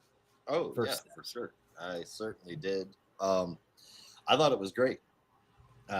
They went for compatibility among the actors before they even started filming, screen testing. That's an excellent idea when you're in the especially for MCU. a family movie, that's what you need to do. Across the board, the MCU is typically, generally speaking, some smelly cheeks outside of their TV shows. But Fantastic Four doesn't feel like an MCU movie. Fantastic Four just feels like a movie about the Fantastic Four. It feels, I mean, story-wise and logistically and all of that, it is separated, but it feels separated. Did it all kind of remind you, Josh? I'm curious. Did it all kind of remind you of like almost like a TV movie? I don't mean that in a bad way. It's just like a lot of these movies, you'll have plots where it's so crazy and bombastic, and this movie was definitely like that. But for like the first half of it, a lot of it was just kind of stage setting. If it felt almost more like a TV movie to me, I like that approach. It's a bit more reserved. I definitely get what you're saying there. I don't know quite so. I mean, quality wise, a TV movie. I mean, yeah, this is not like Lifetime or something. but it definitely didn't feel bombastic. It didn't feel like it was made as a vehicle for the next movie, and it didn't feel like it was made to make money. It felt like it was made because somebody finally wanted to make a good Fantastic Four movie, and I think that's what made it successful. All four of them are great. While the story, overall the story's excellent. I think there's some things here and there that could have used some help, but overall, excellent story, excellent cast, excellent dialogue, and I really think that the MCU needs to take a lot of lessons from this shit, because comedic and funny Thing and comedic and funny Johnny, they didn't need to just be there to make people laugh. And that, if it was handled like most MCU movies are, one of them definitely would have been just relegated to jokes. And I'm glad that they're doing it differently. Now, I don't know if you guys want to talk about where the movie is headed or not, but I think it's nothing but good news. Well, we'll have to see. Yeah. Got a long way until Doomsday. Is that what they're calling the next Avengers movie? Yeah, we have one more stop with Spider-Man Brand New Day, I think it's what it's called. Yeah. But is and that then- before? or See, I after thought it was That's going to be before. Spider-Man, Where's My Home? Where's My Car? Would have been good, yeah. Spider-Man Brand New Day and then Avengers Doomsday, both coming out next year. Gotcha. I don't remember what the release months are, but I know Spider-Man is first, and then Avengers Doomsday, and then Secret War the following year. And then it's Doomsday. Oh wait, never mind. You guys did. Yeah. No, I think my favorite one Want to do spoilers? was not Spider-Man Where's My Home, but I remember someone saying something like the next one should be called Spider-Man Homeless. Spider-Man Homeless. Right? Excuse me, but that would be Spider-Man Unhoused. All right, fine. I'm sorry. PC God. police. That's so Yeah. dumb. Anyway, Unhoused. Spider-Man Homeless. Spider-Man Where's My Home? Dude, Where's My Home? Dude, I was just gonna say, Dude, where's my Spider-Man?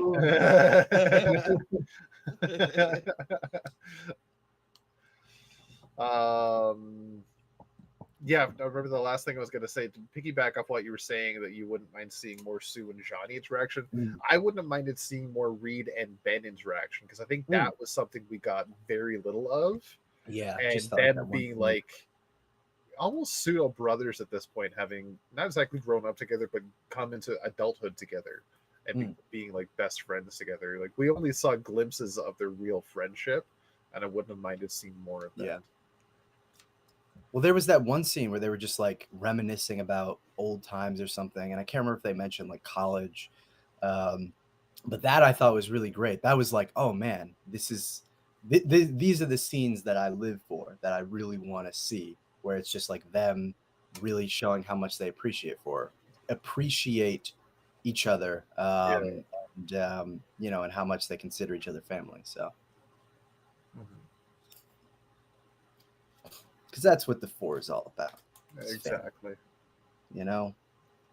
I am just happy some of the leaks I read like 2 years ago were not accurate. Because one of the earliest ones I've read said that it does take place in an alternate universe, but how the Fantastic Four got there is they were originally from the 616 universe, but when they got their cosmic rays, they ended up in a wormhole and ended up in this other universe and crash landed on that Earth and just made names for themselves as superheroes. Like that. Okay. That's All right, a bit yeah. much. No, that's ridiculous. Yeah, So far from what we got. yeah. In their universe, I forget the numeric. 838 was Jack Kirby's birthday. Okay. Yeah. In Earth 838, they are the only superheroes. Yeah, That's they it. are. And it's Earth like protectors. in the 60s ish, like early 60s ish kind of era, but with Fantastic Four. Oh, did they specifically name it? Oh, well, no. Oh, I thought you were talking about like publishing history, not the universe's history. Like the aesthetic of the in-movie universe itself. Yeah. Feels like early 60s.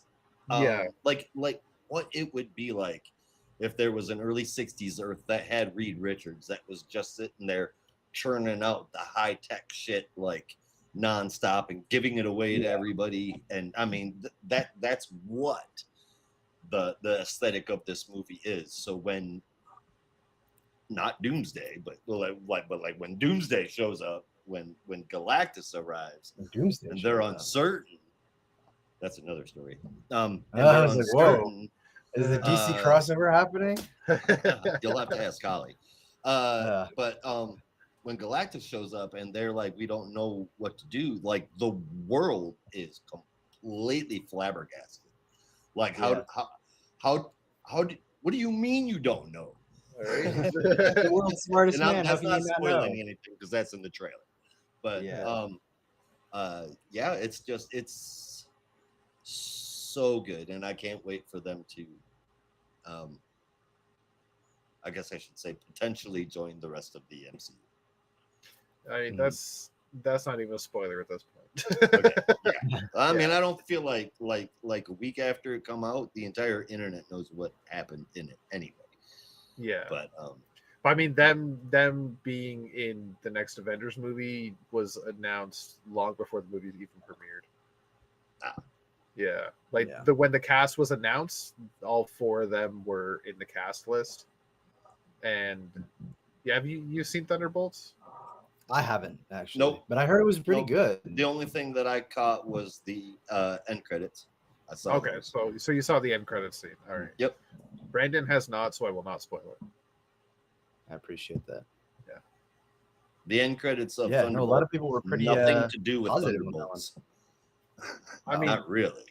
Kind of, sort of, but it's definitely not. Their Thunderbolts. presence. They're there. There. Yeah. I it's guess just they're not about technically them. the Avengers now. Yeah, I was gonna say no spoilers, but Marvel already spoiled that too. Yeah. I mean, Thunderbolts have been out for a minute. If you haven't fucking watched it yet, then No, I but mean, my- hell, my- we took my you up problem against with the comic that books was- a I mean, day if after I they hadn't come seen Lord of the Rings, I wouldn't want to spoil her either, and that's been out for 20 years. My problem with it though is that Marvel didn't even wait a full day before they updated all the posters to say the new Yeah, that Avengers, was kind of fucked. right. Yeah. Like, give it a week at least, right? They waited till like the Saturday after opening night. And they're like, yeah, change all the ad campaigns. Like, why? Maybe they panicked because the pre-sale numbers weren't good, and they're like, "Well, it's gonna be a bomb. Fuck it. Yeah. Maybe this will get people to watch it if it says Avengers." The problem is, it's actually a really fucking good movie. That's what everyone said. They're like, it's Yeah. really different. And I saw Yeah. the trailer, and I was kind of like, I think can't the trailer remember the probably last just MCU didn't movie I do a watched. very good job. It's not a blockbuster in any means. In fact, it's maybe like a more subdued MCU movie. Yeah, if that makes sense. But it's got a really good story and a lot of heart. And Okay. it's more about found family than it is about adventure. yeah. Josh, you said you couldn't remember the last one you saw. Yeah. Wow. Like, what were like the last 4 MCU movies that came out besides I mean, Fantastic? the most recent one I'd seen before FF was Captain America: Brave New World. Brave New And World. that was a dud. I mean, it That wasn't amazing either. But That I was a enjoyed the waste rest of money. I did not watch that. I did not watch Thunderbolts. I was so disappointed. What came before Brave New World? God damn, I don't remember now. I know they had the Marvels, which I There was didn't that. I watched like. the That just Marvels. came and went. I don't know if that one was also really good, but I don't The know Marvels if that was fucking. That was honestly one of the best MCU movies. I don't remember Are if that was in the you last fucking with four. me?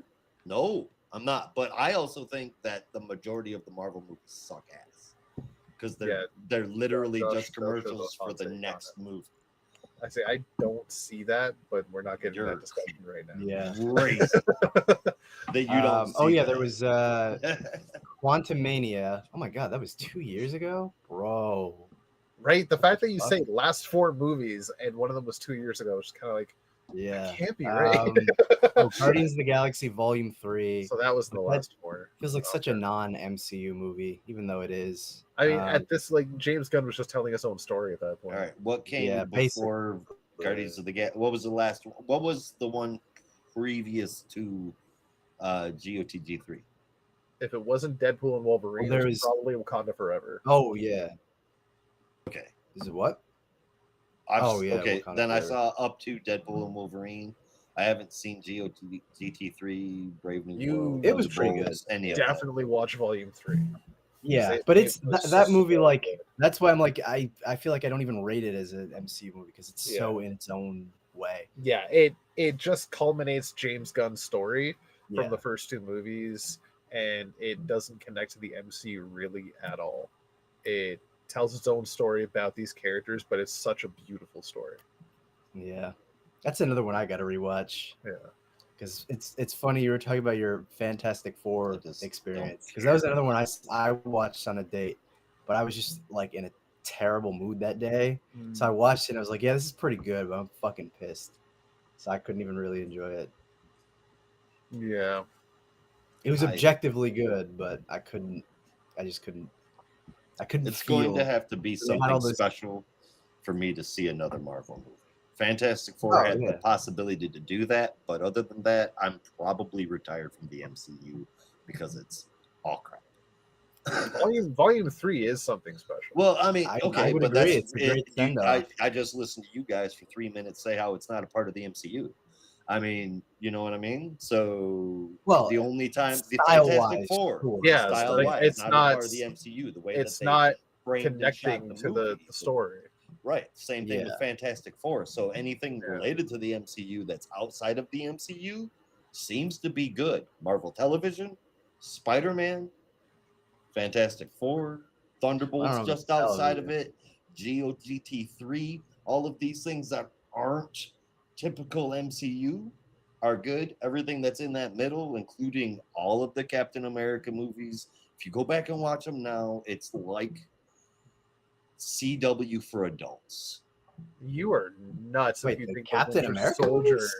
Are you Yep. serious? CW for adults. It is. What the fuck? CW Winter for Soldier's adults. like It's the very- it's best of all of the dialogue movies. Yes. in Winter Soldier is so fucking cheesy. I'm not saying like the way that they act or like the topical shit in it. What? None of that. But like the dialogue is so fucking cheesy. It's bad. It's bad. What are you talking? Okay, yeah, It's this is a whole other really can of bad. worms. This is the human torture of hot takes right now. I know, I'm like, What the fuck? What I on have earth are you never talking heard about? an There's some opinion of the like best this. lines in that movie. Yeah, This Some is of the best lines in this that is- movie. thrown me. I'm looking at Literally- it as a literally whole, one and of the- you're like, one of yeah, the but there were hardest these lines 6 is killer the lines I'll elevator never scene. forget. That's not. That's not what he said. That's but not you're, killer you're dialogue. saying like the dialogue as a whole Yeah, was it's bad. super fucking cheesy. Yeah. It's super cheesy. Like I the CW. have no words. I'm speechless. I'm without. Oh no, I speech. won't. Okay, so let me retract that because the CW, let's go, it is its own class. All right, so I will say it had the dialogue of Titanic, which is just as bad. I don't even know what that means. I didn't watch The Titanic. movie Titanic. I never watched Wow. it. Also, I don't even. It's I mean, the that dialogue shit. in Titanic isn't even that bad You're either. telling me to watch a horrible. shit movie. Horrible. Why? So you can understand why it's a shit movie. No. Yeah. That is a frankly bizarre take, but to each their own, I suppose. Yeah.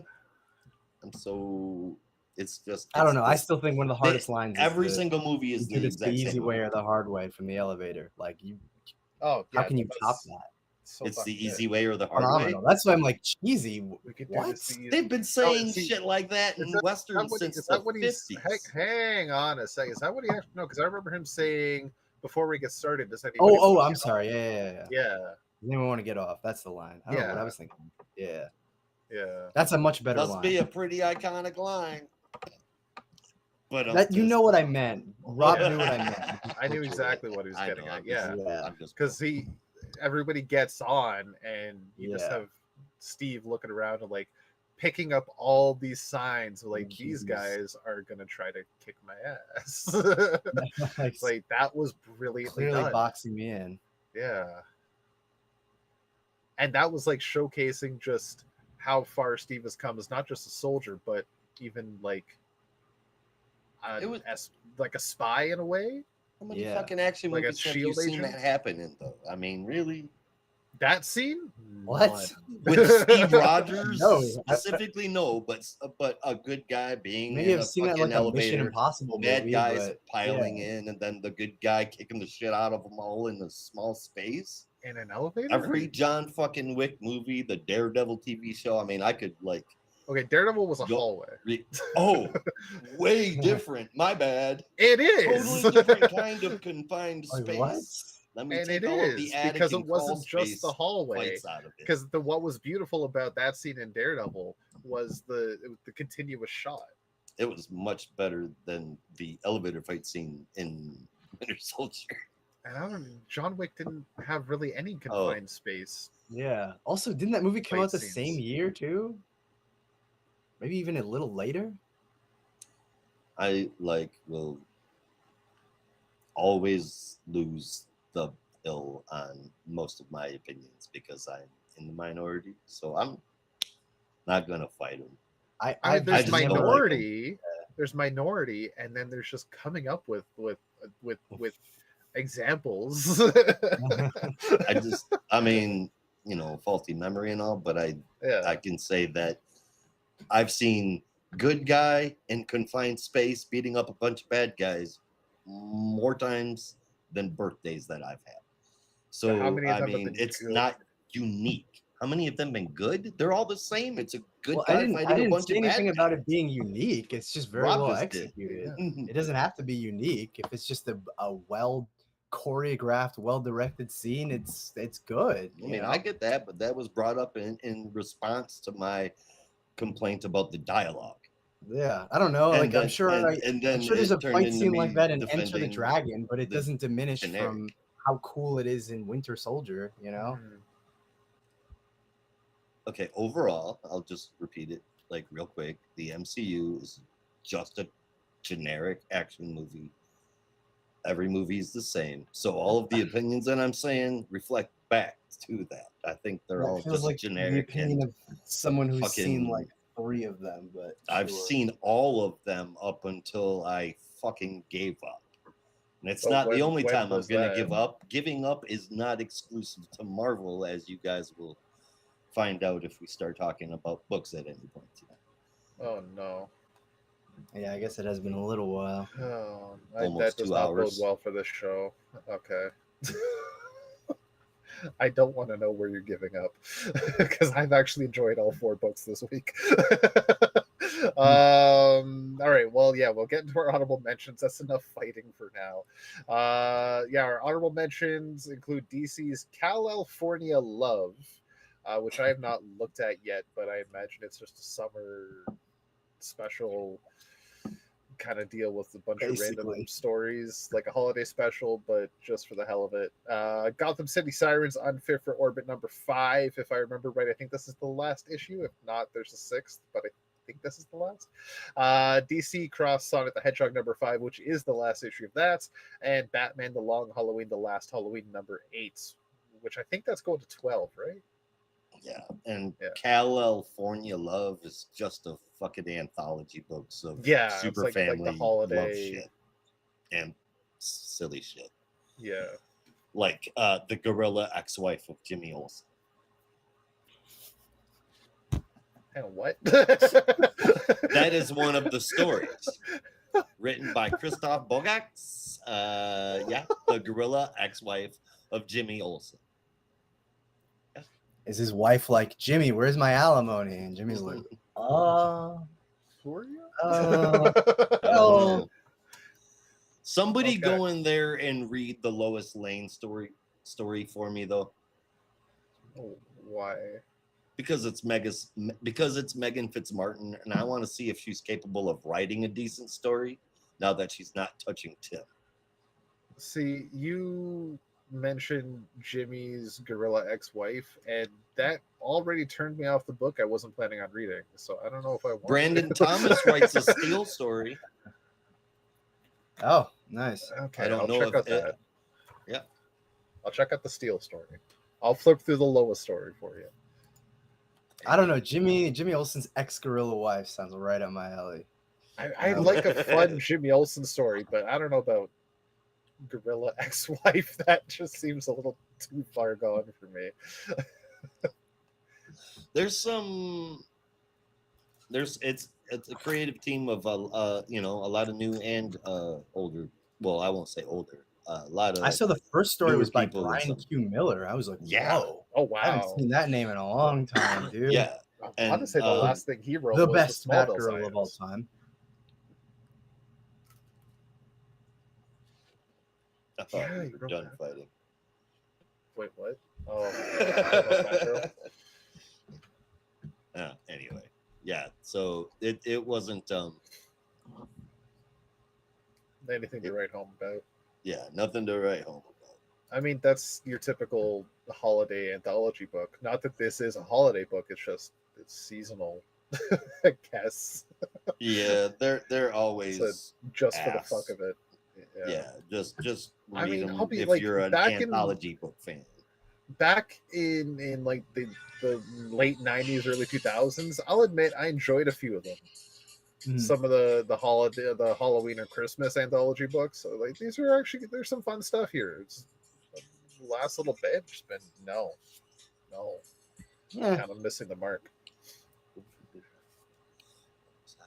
Anyway, yeah, our first book for the day. This is an annuals week apart from an issue of the Flash because we had the special last week.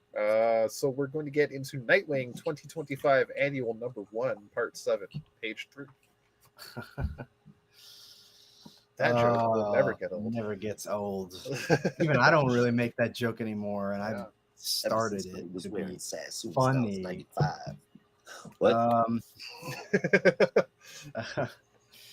All right. This is Nightwing Annual 2025, Sins of the Past, number 1, written by Dan Waters, with art, colors, and a gorgeous cover by the ever fantastic Francesco Francavilla, and letters from Wes Abbott. This one can be broken down pretty simply. We have a 2-framed story. The first one focuses on the sort of past/present, developing present of Olivia Pierce, who we now learn may or may not be another girl by the name of Olivia Hillman, and her connections to the Zani comic books, how the Zani was brought forth from comic books, and how she first built up her Cirque du Sin to basically honor the legacy of the circus in the modern day, and change the status quo through the Zani, given that the circus has been corrupted, as she puts it, by those super freaks not really embracing change as they should be. The second part of the story is Maggie Sawyer trying to investigate the mystery of Olivia Pierce, really trying to dig into her origins, as she originally finds, that the name Olivia Pierce is not one that existed prior to last year. So following some clues, she makes her way over to Arkham Tower, off of the reference of Nightwing to the name Columbina, where she meets with a man who was originally called the Ringmaster. And as she mentions the name Columbina, it sort of sends him into a freak out as he is recalling all the memories of when he was corrupted by the Zani and by Olivia Pierce. We also get a little bit more information about his connection to his own past, being a comic book writer of the series that inspired Olivia Pierce in the first place, and sort of gave rise to this whole like circus superhero connection, if you will. But yeah, basically those are the two stories. Getting the backstory on Olivia Pierce and her somewhat abusive upbringing, with a little bit of comics history thrown in there. If you know, you know. And finally ending with Maggie Sawyer understanding a little bit more possibly about what Olivia Pierce's motivations are, but it's still not fully crystal clear. But her basically saying she's going to get to the bottom of this and not going to let Olivia Pierce and her machinations get any further. So this issue is awesome.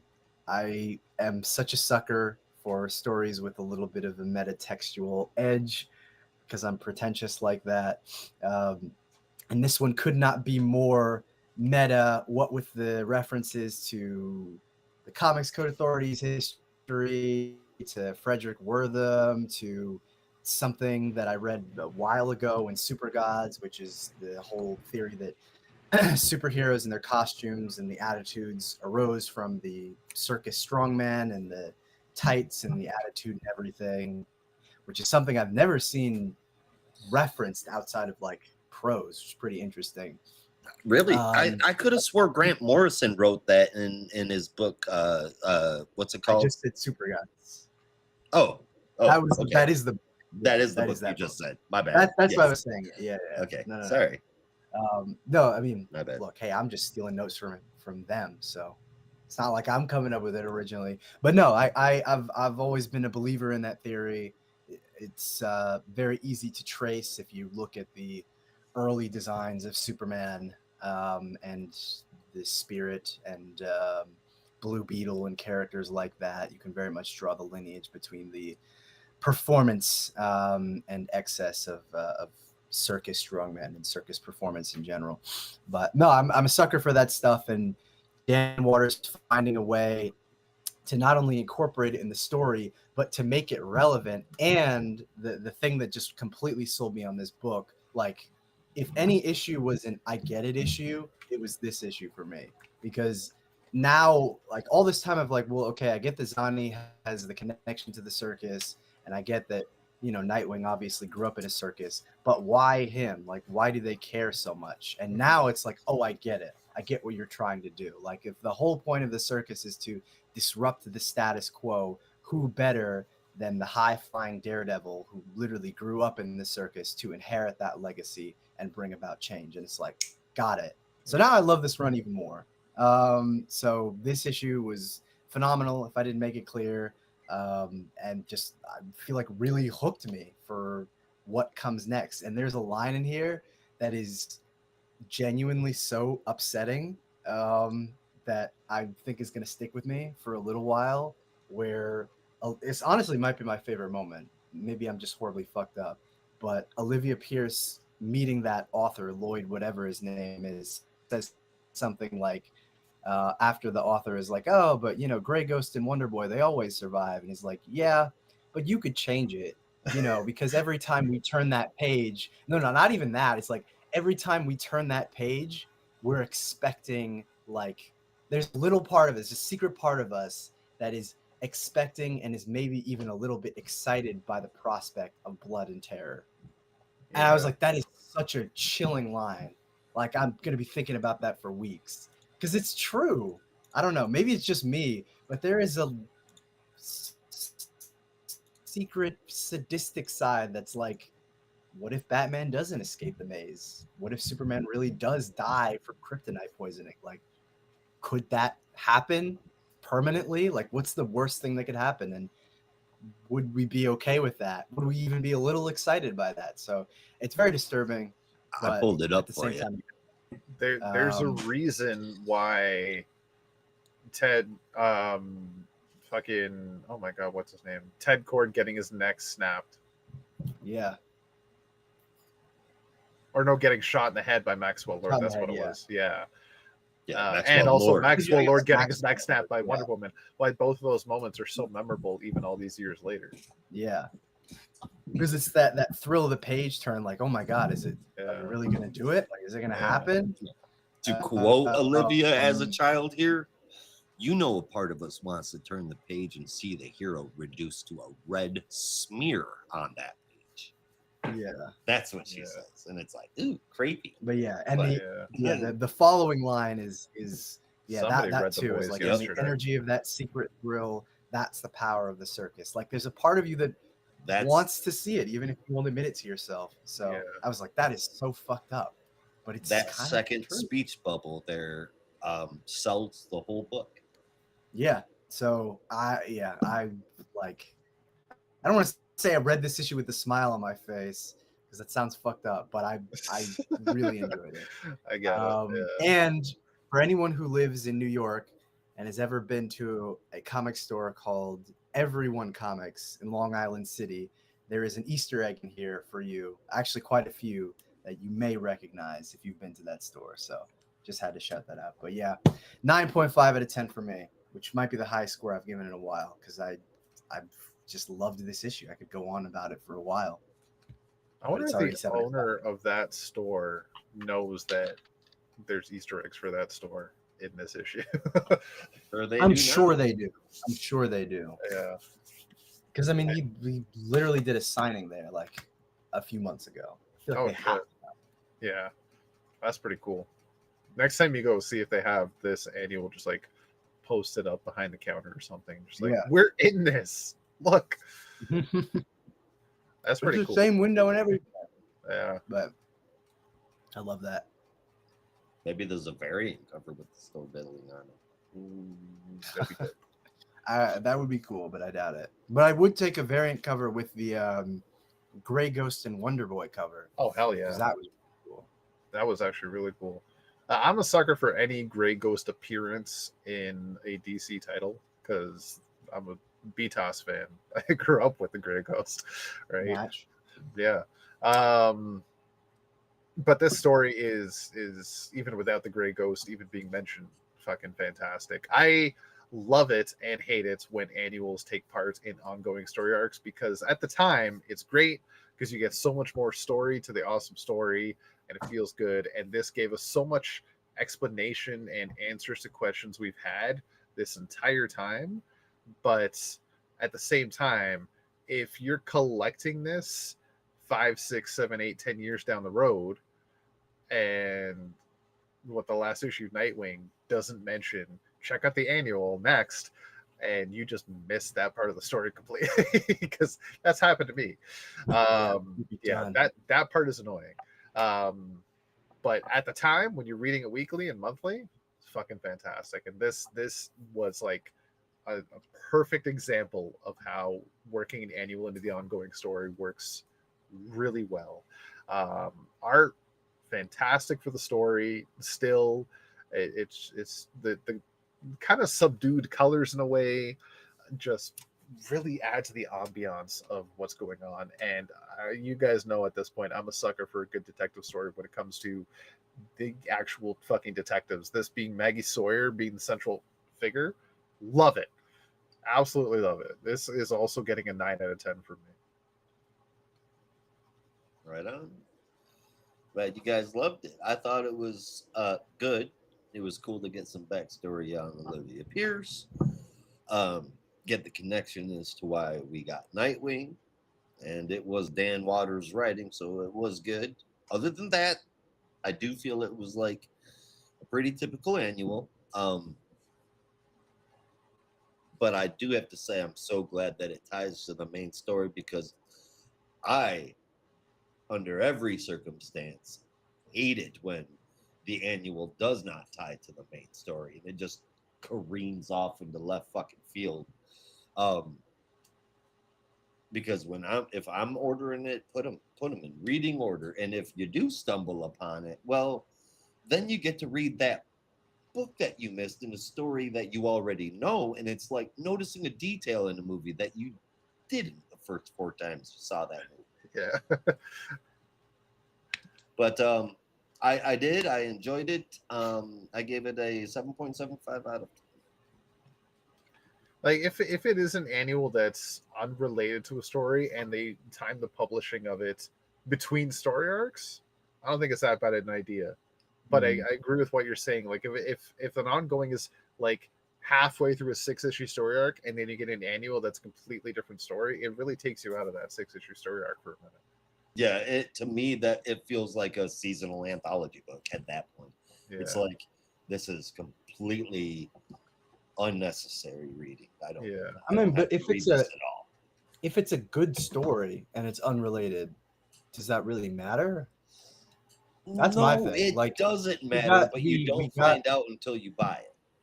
Yeah, that's what bothers me about it. I mean, but usually if it is a good story, I'm glad I get to read a good story. Because I'm like, we just got that annual from the Detective Comics annual from Al Ewing, and that was, I think, like maybe right after they'd finished the first part of the Elixir story, or right in the middle of it, or something like that. And that was great. It had nothing to do with it, but it was still a great read. So, I don't have a problem. I'm struggling to remember what it was.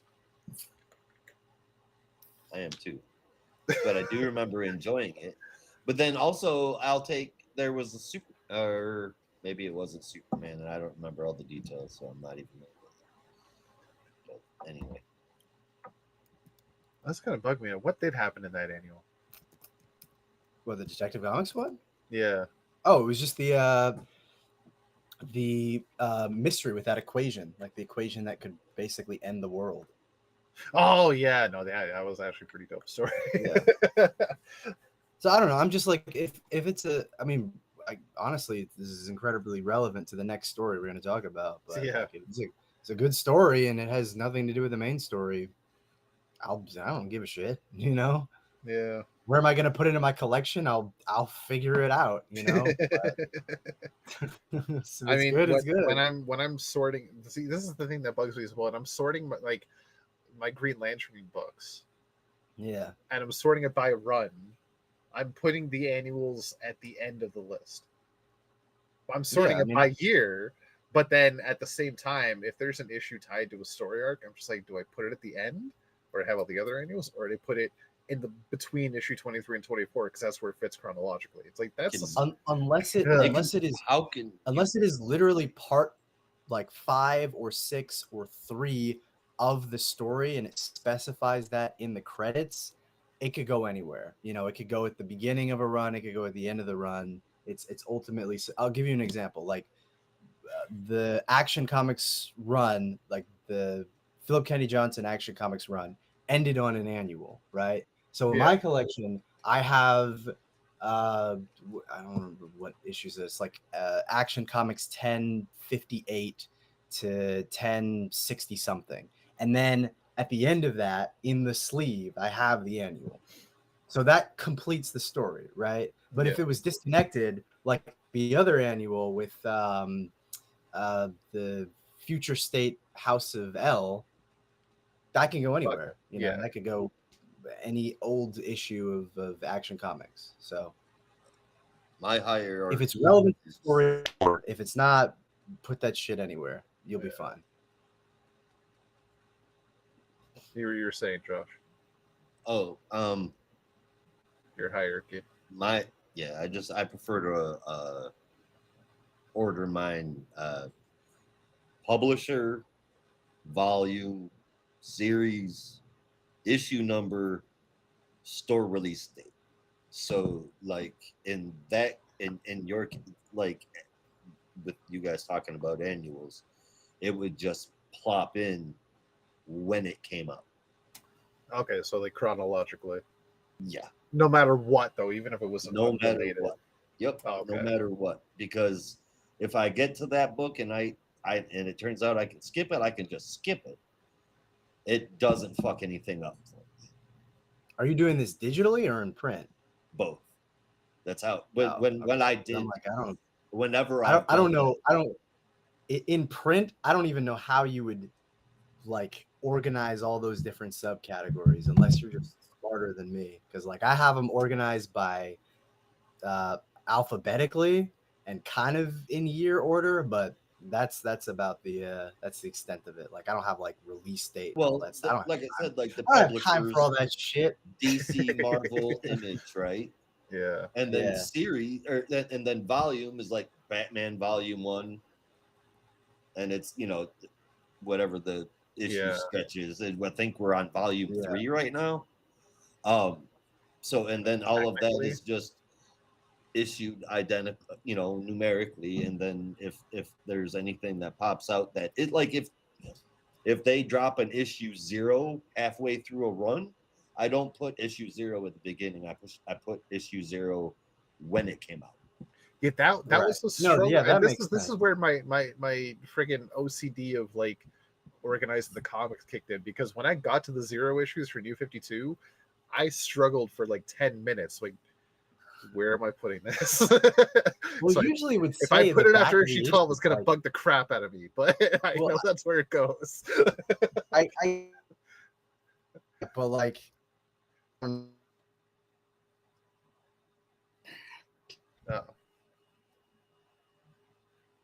Brandon, if you can hear us, you were choppy as hell, my guy. Use what say as guidebook for putting together.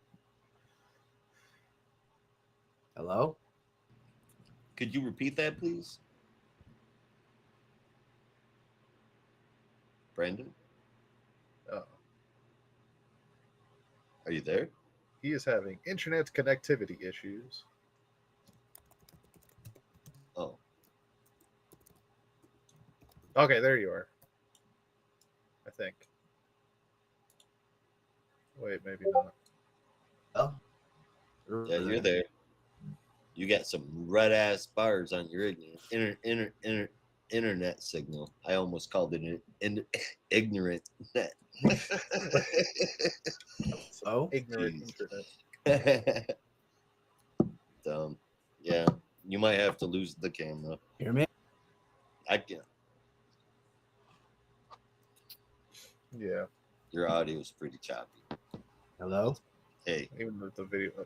Okay, your I video's do- kind of do working, you but lose my can't vase? hear you now. What? He was just making noise at Brandon speak. Oh, I couldn't hear him at all. Anyway, yeah, we should move on to our next books. Anyway, what did you give your score for Nightwing? I forgot. Yeah, I think so. Oh, okay. All right, our next book, kind of in the well, not really. I was gonna say kind of in the same vein. It's Titans. I was gonna try to connect Nightwing to Titans, but these books are not similar to Slice. It's Titans 2025 Annual Number 1, Limitless, written and drawn by Phil Jimenez, with colors from Eric Prianto and letters from Wes Abbott. This one, it might just be because I read it in 3 different places on the way to work today, but it did feel pretty dense. So I'm going to sum it up rather quickly. What you get in this book is a definitive origin for like the 5th time for Donna Troy, and it is for the new timeline, and you're getting it again, figuring out. Hello. I think we got you back now. Okay, What yeah, there we go. the hell? For sure. That was weird. You're Uh, having internet issues, right? I don't know how he's in the room. You He's don't know not. how he's in. I can't Wait, hear him at all. You I don't. you know can't why. hear him? Oh, what the fuck? Josh can't hear you. Christ. That's weird.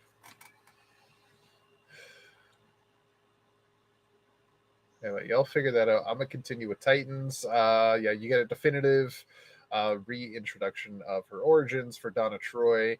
All backdropped on her writing a letter to her biological father, basically detailing her life from where she was first lost her family in that fire, in an apartment fire as a baby, Oh, leading for up crying to out loud. today, where she's actually on her way to meet him for the very first time. Um, but she gets to his apartments and meets this nice bald man who tells her that her father, Lou, actually passed away about a month prior. Um, he had reached out to her before that, and she decided to meet him finally. But this man by the name of Carlos Riviera was actually his lover. Her father was a gay man, passed away. He had written all these letters to We can hear Donna, but you. never sent them. Yeah, we can hear you, Brandon. Okay. But he never sent them. But Carlos saw the pain that Lou was going through, um, and sent them on his behalf. However, Donna did not make it in time, as we know now. He had passed away. But Carlos ended up showing Donna Lou's life regardless. The fire station that he worked at, they had dinner together, and she got to know him a bit more through Carlos. Because Carlos really wanted them to reconnect and at least wanted Donna to know who her father was. They part ways with Donna having a newfound appreciation for what her father had gone through and what he was about. And we even get a glimpse later as Carlos reveals that he has a daughter, Miss Zoe Casas Riviera, who actually is technically Donna's half sister. Because apparently this is Lou's daughter too. So Donna's Well, got a new right. It sister. can't be Donna's half sister. It's got to be Donna's adopted stepsister. Adopted step half, Yeah. whatever. Yeah, not biological, no. Yeah. But different mother for sure. Um, Donna ends her little day um, meeting somebody else, going on a date with a man named Sean. Um, and that is essentially where our issue ends, with a nice little moment of her two parents and her son in what seems to be the afterlife, just walking off together, happy.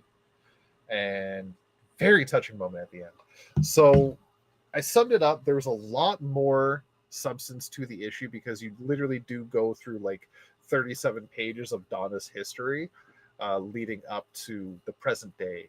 Um, and if you're very interested in a brand new definitive version of Donna Troy's origins, check this out. If you could care less, I'd still say check it out because the ending is really sweet. Um, but if Donna Troy's not your favorite character, miss this one. I really liked it. It's Phil Jimenez. Phil Jimenez, I think, is a really good writer, and I think had some pretty definitive Donna stories out of him. So for anybody to write this, I think Phil is a good choice. And throw in that it was drawn by him too. Hell yeah, that was really well done. I really like the art throughout this. I think the panel work was really cool, and a lot of the history tying everything together.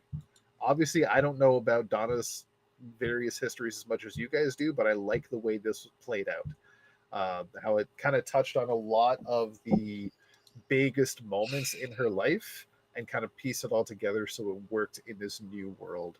A lot of it seemingly seemed unchanged, but it kind of took everything, I think, and put it together. So I dig it. It's getting an 8.5 out of 10. Right on. I can't tell if Brandon's here or not. He keeps on dropping in and out. There he goes again. I'm wondering because obviously I don't know. Did they just make it canon that Omen, Bumblebee, Flamebird, and Aqua Girl were founding members of the Teen Titans? No, I don't. Not that founding members. It was because that was. Yeah, they weren't founding members, but they were like members later on. Well, right, but so we're like 3,800 other people. I was just curious, like if there was something, if either one of you might know why they specifically named those four. Those one, because that was like maybe the if it's a scene I'm thinking you're thinking of, then it that was Donna's Batch of the Red Party, so they were probably the people that Donna felt closest to. At the time. Okay. It was cool to take a deep dive into Donna's history for I can hear you, Brad. the current generation of comic readers, I suppose is the right way to say that. Yeah. Clear-cut origin now. A lot of words. So many words. It was really dense and long for a character work.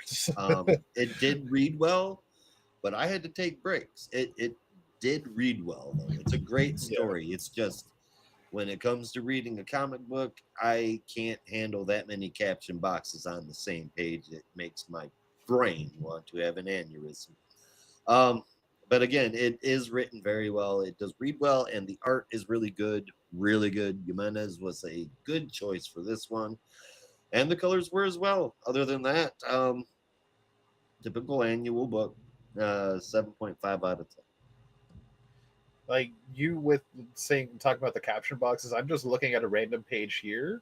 So seemingly page 20 in the middle of the book, and on the bottom half of the page, there's 16 caption boxes. Like you're right on the money. There's a lot of fucking dialogue in this, or at least it's just broken up a lot. Page 20. I know you're not numbered. It's like, where are we at the story? There's a splash page with the Titans, like after where they show Bumblebee and Omen and the new Teen Titans. It's the page right before that. Batman and Wonder Woman are in there too. It's the page after that when Donna goes to talk to Batman. There's so there was a lot of text boxes. Like it was all good stuff. It was good. It was verbally dense, right? Yeah, but it was really good. I don't know if that's the right word, but like it just wasn't. There's a lot of text there, but it wasn't like I really had to think about it, you know. No, Well, it's not not. yeah, I don't we're really not we're mind not saying it people. was bad. No, it's just it was Yeah. like for me, I mentioned when I started talking about this, like it might have felt long to me, but I also had to. I read it on the way to work this morning, and I had to read it in three Right. different places because I just didn't Oh, have time to read it in one sitting because I was on the way to work. Right. sure. It That took me makes about sense. 3 hours because I spent the first third of my shift not reading it. Yeah. Because I just didn't have time to get through it in half an hour. Understood. Yeah. Yeah. Happens. Mhm. Yeah. Well, this book was going to be an easy sell for me. Yeah. I love Donna. Maybe almost as much as Phil Jimenez loves Donna. Yeah. But I don't know. I don't want to fight him. I've seen him lift on Instagram. I think he could kick my ass.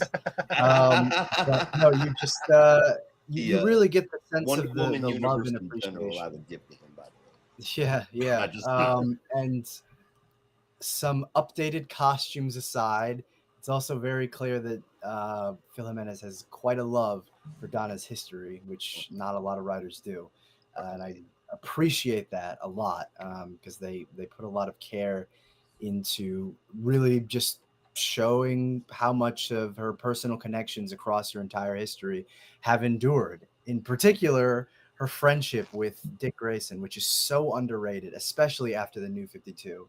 So I want them to take this and keep that train running because that's like one of the best male female platonic relationships that DC has, and it's like the 100%. way that they've been able to lean on each other is great. They even have a panel that references the cover of New Teen Titans number 38, and I'm always a sucker for that, so I love that. But yeah, I don't know. I mean, aside from that, it's overall just pretty solid. I wouldn't call it a retelling of Donna's origin. It's more like recanonization, and there's still some questions that haven't really been settled. Like, is the whole Titans of Myth thing still canon? Because that established that Donna was taken from the Titans as a baby and put in the fire, and that's how she ended up there. I don't know. I think it's better to just keep it as simple as possible. And honestly, I hope She they had would birth parents and then adoptive parents and then fire like and I'm then fine Amazon. with that. Yeah, that is Me the too. simplest possible way. But Fucking perfect. I worry that before Marv Wolfman exits this mortal plane, he's going to find one way to complicate it again. So we'll see.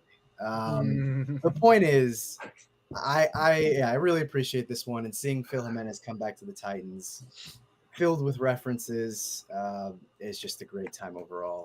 Including, and honestly, this was kind of a shocker to me, them making quite a lot of references to not only Donna's marriage to Terry Long, but her son Bobby, which you almost never even see talked about anymore. I think probably because they wanted to just try and forget about that as quickly as they could, which is unfortunate. But I like that, again, Phil has such a respect for all aspects of Donna's history that it really doesn't matter. Like the whole tapestry is what counts, and I'm going to make a story out of that. So there's so much here to love, and I loved it. So I gave it an 8.75 out of 10. Hell yeah. I did especially love that I think it was in that panel that showed George Perez and Marv Wolfman. And Marv Wolfman in the modeling agency. Yeah. Like that was really cool. I love But the little old, Easter eggs like that. the funny thing is, like, it's the old versions of them, not the Yeah. 80s versions, No, which I thought would have been maybe a little more appropriate. it may be just more recognizable for the modern audience. I suppose, Yeah. but I'm like, give them a little credit, you know. George Perez had hair once, okay. Once. I've seen interviews. I don't think I've seen ever seen a picture of George Perez with hair. Oh I've my always God. known him to be bald. Dude, I gotta show you. There's a video on YouTube. There's an interview from the 90s, like 1993. He's got a full head of hair. Oh shit. Incredible. See, I just always known him to be bald, and I just pictured like him like that in the 80s. Just bald as well. No. Yeah, once upon a time he had the glorious lush of hair, and Marv Wolfman was a ginger, if you can believe it. All us bald guys used to have gorgeous Terry locks of Long hair. is based on Marv Wolfman, but that's a whole other can of worms. Anyway, this book is great. Definitely check it out if you love Donna Troy. Josh, I need to know. Do you think there's any connection between Terry Long and Teddy Long creatively? I'm sorry, I can't remember who Teddy Long is. Right? The one, no, I guess, kind of multi-time SmackDown general manager / referee. Hold on, I'm gonna play you. No. Not right now. Sorry. Oh, okay, no worries.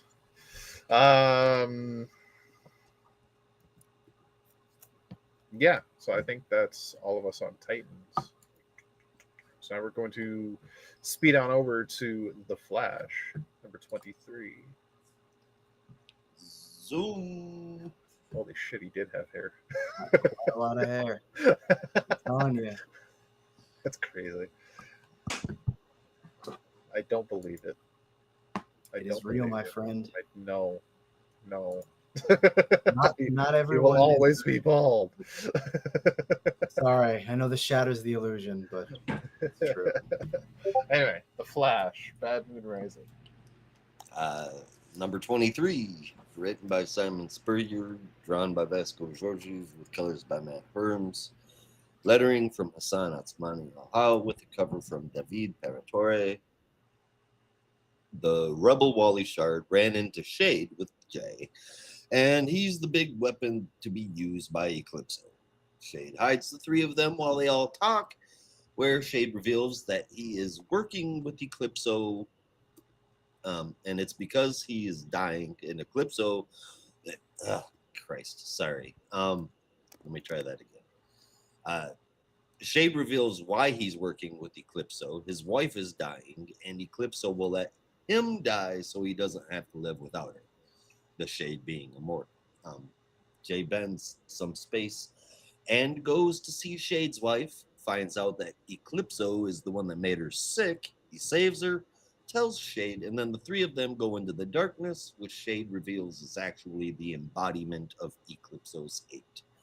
Eclipso notices the fact that the Shade is trying to shield them from him, so he stays in place to try and hold him back while the Shard and Jay go looking for Eclipso's black diamond, which is how they find Foxy. And they find out that Foxy is what's been holding Eclipso in check, doing it with the love that the West family taught him. Meanwhile, the real Wally and the rest of the Flash family, Wallace, Avery, Irie, Max, Bart, and Judy, are all making their last stand and having accepted that they are all about to die, but at least they get to do it with each other. Wally tells Irie to close her eyes, and she balks at him, telling him to do it himself. She lights up, and boom. The rest of them describe it all differently, but all the bad guys are gone. Some said like a billion Irie were there, like all of the Speed Force was sucked out of them like a straw, like she was everything and the whole universe was her. So some crazy stuff. Irie got a power bone. Wally says that's it. He's ordering them all out of the chronosphere, removing their protective auras so that they have to, and then calling the Justice League for extraction while he remains with his shards to finish the fight. And that's a Flash fact. All the fighting against darkness was really fighting against hatred, and now we know that. We know Wally's actually ready to try something different. He's ready to take the fight to the source, and we've got Rebel Shard and Jay still around, plus the Foxy that's working overtime. I still really like the book. I guess nobody else does. It's just me. Thanks. I've enjoyed it. The story, the art, I've liked it all. This issue included a little more than the others. There's something very meta and very right now about finding truth to fight against hate, and I, for one, fucking love it. I gave it an 8.5 out of 10. I will say this about The Flash number 23. I enjoyed the first half. A ringing endorsement. Yeah. I really did enjoy the parts with Jay and Shade and did you call him Shard Wally? Josh? Yeah, it was Shard Wally. I Shard enjoyed Wally that a or lot. Rebel Shard. Yeah. That felt like normal Flash to me. That felt like an actual Flash story. It felt like Wally. It felt like it had family stuff, and like it felt good. It felt not kind of warm in a way. It felt better. And then we get back to Dark Wally, I'm gonna call him, and just like Irie comes in and just wipes out the entire army in one go, and he's just like, I get he's probably scared about his daughter, but my God, she just saved all your asses, and then you just send the entire family away, despite the fact that they're all trying to convince you that we all need to work together. Like, I don't know, that part just kind of like threw me off a little bit. I get he's worried about his daughter, but you can't do it alone.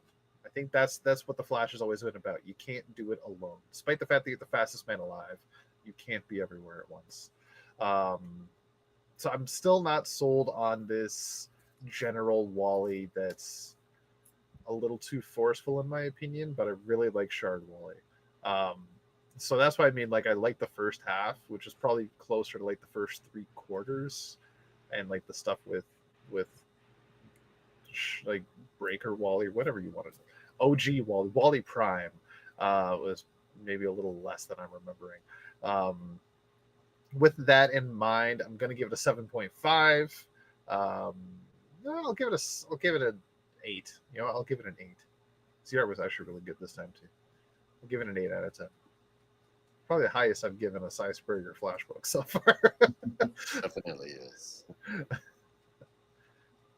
Well, it's only 2 issues to go, so you know, it's kind of what I'm looking forward to.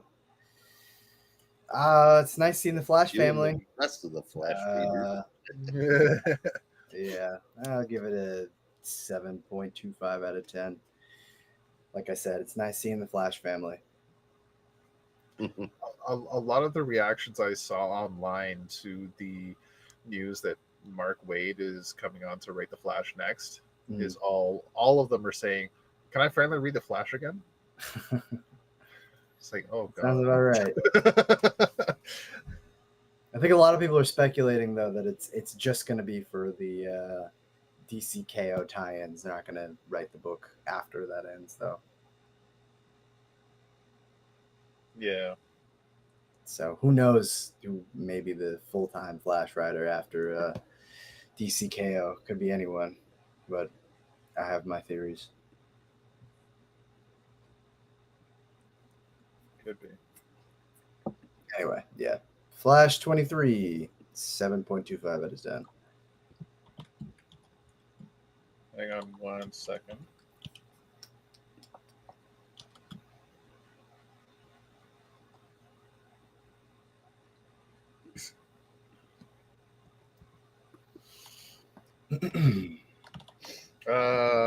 All right, that will get us to our last book for the week, Justice League Dark Tomorrow Special.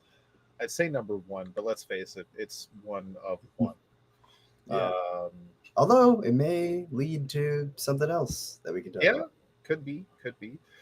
This is written by Mark Waid and Uncle Guggy. Yeah. With art from Kian Sorme, colors from Romulo Fajardo Jr., and letters from Dave Sharp. For those that don't know, Uncle Guggy is Mark Guggenheim. Uncle Guggy. Uncle Guggy. Classic. Yeah. Who just had a signing at Midtown, which I did not go to. No? I was like, you know what? Man, I got other things to do. And also, I don't really feel like going. Yeah, that's fair. All right, so throughout the time stream and just basically throughout time, various time travelers are being killed off by what seems to be the shadow demons from Crisis on Infinite Earths. But the difference is these shadow demons have Omega symbols on their faces. We see the demise of Wave Rider, Extant, much to the happiness of Josh and Brandon, as well as now I can't find it, but I could have sworn I saw it. Monarch. Didn't Monarch die in this? I think they mentioned that he was killed. Okay, you mentioned it. They didn't see it. Yeah. Yeah, one of the people. Okay, so yeah, Monarch died as well, and Brandon rejoiced. Yeah. Yeah. All the crappy 90s time villains are wiped off the board. I'm so happy. The only one, also Epoch. Epoch. They did show Lord that. of Time. Wave Rider, X Epoch, other time travelers. But then we see one time traveler who's able to fight off the shadow demons, who were later called Omega demons, and crash land at the Justice League Watchtower, where none other than Gold Beetle has made an appearance looking for help, as she has a Justice League membership card and appears for help because she starts kind of blipping through time. She just every so often freezes and glitches. The Atom and Miss Terrific take a look and figure out that it does have to do with this time fracture, but they don't know if they can fix it. Airwave and Amazing Man, who are having some lunch in the commissary, find this mysterious time traveler who crash lands basically right through the wall in front of them. Describes himself to be Legend. Just call him Legend. Call them Legend, because we'll get into that. I'm not going to say him yet. Call them. I am Legend. Well, what he means is that Lord. in the book it says, "Just call me Legend." For now. Yeah. But the identity of this person is a big mystery, and I'm not going to assume their gender, because there's a lot of clues that they could be any number of people. But we'll get to that after. It's true. You should That's assume their gender because they identify it. Wait, when did they identify it? I missed that. We know that it's a female because they say they don't have a history with Marilyn Moonlight, but hey, that was you can't blame a girl for wishing. That So, pretty much says it's not Booster Gold to me, which is what I thought it was right up until then. I did catch that as well, but I'm like, in my mind, like half convincing myself that was also maybe played as a joke. But I did catch it. That was a pretty big hint. But I have some theories that I'll get to at the end. Because there's a big reason Mark Guggenheim is involved in this story. I was gonna ask you about that. Yeah. Which we will find out soon. So Legend reveals that he needs the Justice League's help to stop the annihilation of time travelers, and basically the annihilation of the League, because time is falling apart, time travelers are dying, and most of the Justice League has time travelers on it, and time displaced heroes. So you need my help and I need yours, so let's fucking go.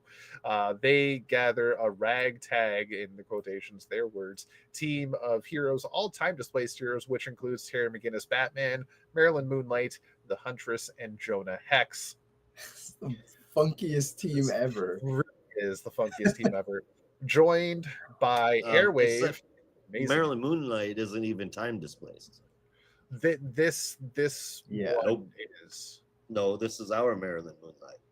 She's been around for like 800 years, I believe. That's the thing. She's been around for 800 years. This Marilyn Moonlight appeared in the end of Weird Tomorrow, while all the time blips were happening. So I was assuming it was a past version of Marilyn Moonlight. Interesting. I didn't even consider it being a past one, seeing how we've seen the current one less than 12 times. I could have sworn it may even mention bring that to light. If you can find, because I don't remember it, but if you can find it, by all means tell me. I'd like to be corrected. I don't like to give wrong information, but I remember the panel where she kind of blipped into the Watchtower the same way all the other time displaced heroes were. That's why I'm assuming it's just a different, like a past version of Marilyn Moonlight. Because like you said, she's been around for like 800 years, so could have been pulled from any time. They are joined by Airwave and Amazing Man, and together they head off into the time stream. But you ask, how are they going to get through the time stream? Because Legend has a suit that allows them to travel through time, but they can't all share the suit. So what does Legend reveal? That they have a time ship, and this time ship is called the Wave Rider. And if you watch Legends of Tomorrow, you know what ship this is. All right, I was wondering about that too. Yeah, that it is like a perfect replica of the Wave Rider from Legends of Tomorrow. Yeah. So now this is all really starting to make sense. In my mind, when it was flying, I could hear the sounds of the engine. Doesn't it even call it the Wave Rider? Yeah, no, they called it the Wave Rider. And they even said it's called the Wave Rider, not connected to the actual hero, not connected to the Yeah, person. that's what. Yeah, something Yeah. like that. So they all get no on. relation. Gold, no relation. Yeah. Gold Beetle joins the team as well because they're also a time displaced hero and they need some safety in numbers. They show up with a backpack that ends up being Plastic Man, who joins because Miss Terrific said there was one too many Plaz on the Watchtower. So get the fuck out of here. So he joins as well, and together we have quite the team to go across the time stream and save a whole bunch of time travelers, starting with Kronos. They attack all these, excuse me, Omega demons and actually win the day pretty well. A lot of them have some new tech. Jonah Hex has some new high tech, fancy bullets, he calls them, that the ship built for him that is able to take out the Omega demons in one shot. The Huntress was given a new suit with a pretty nifty bow staff. I don't know why she's got a new suit, but it's cool. I dig it. And they just go through the time stream, saving a whole bunch of people until they're in Stonehenge. Legend freezes Airwave in liminal space and says to Airwave, "You are a divining rod. You need to be a divining rod and rally or sense rather the shadow Omega demons. Figure out where they're coming from. You can feel where they're coming from. You can feel their frequencies. You can do this." Airwave tries it out and he figures it out and he knows exactly where they're coming from, and that is the vanishing point. So they head there toot sweet, find a giant golden tower rife with Omega demons, as well as one lone woman standing in the tower. They head straight forward and discover it's Shadow Lass of the Omega Legion, Darkseid's Omega Legion. The team take on the Shadow Omega demons while Legend fights Shadow Lass. He starts to get the upper hand.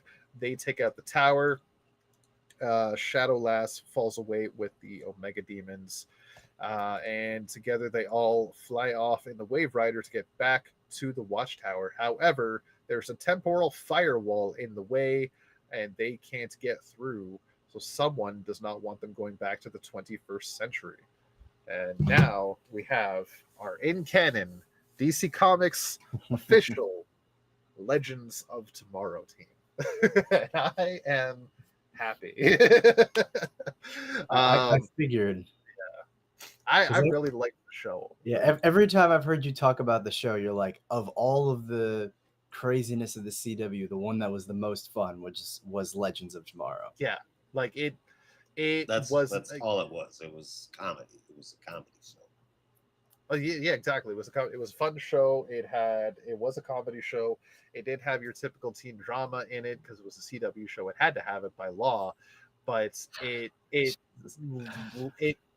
dove more into the zaniness and silliness of like almost don't even want to say like Silver Age comics in a way, but like it also dove into like Silver Age silliness at times too, right?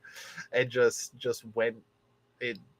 No one married any gorillas. Like, by episode not, I'm not 3, watching. they knew that they were just off the rails nuts and just dove headfirst into that. I mean, if they tried to make that into like a serious show, it was going to flop. It was not going to work. But that's with season 1, it was still towing that line. It did some silly stuff, but also still had some serious stuff at the same time. And that's why the Hawks left after season 1, because they were the serious ones. And then season 2, it was really about the lore with the Justice Society. Season 3 rolled around and they said, fuck it. Season 4 opened. They went to Woodstock in the 60s and they found a demon unicorn that bit off a guy's nipple.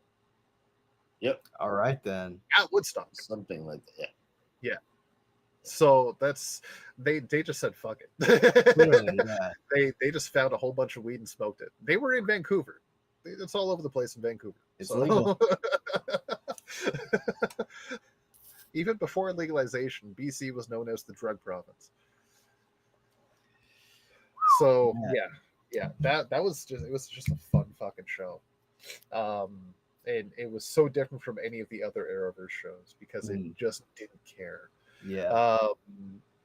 So that's why it does make sense to me that Mark Guggenheim is involved, because he was a big force for why that show got started in the first place. He was an EP for Legends for the first little while, and I think he came up with the idea for it. I think even. Wow.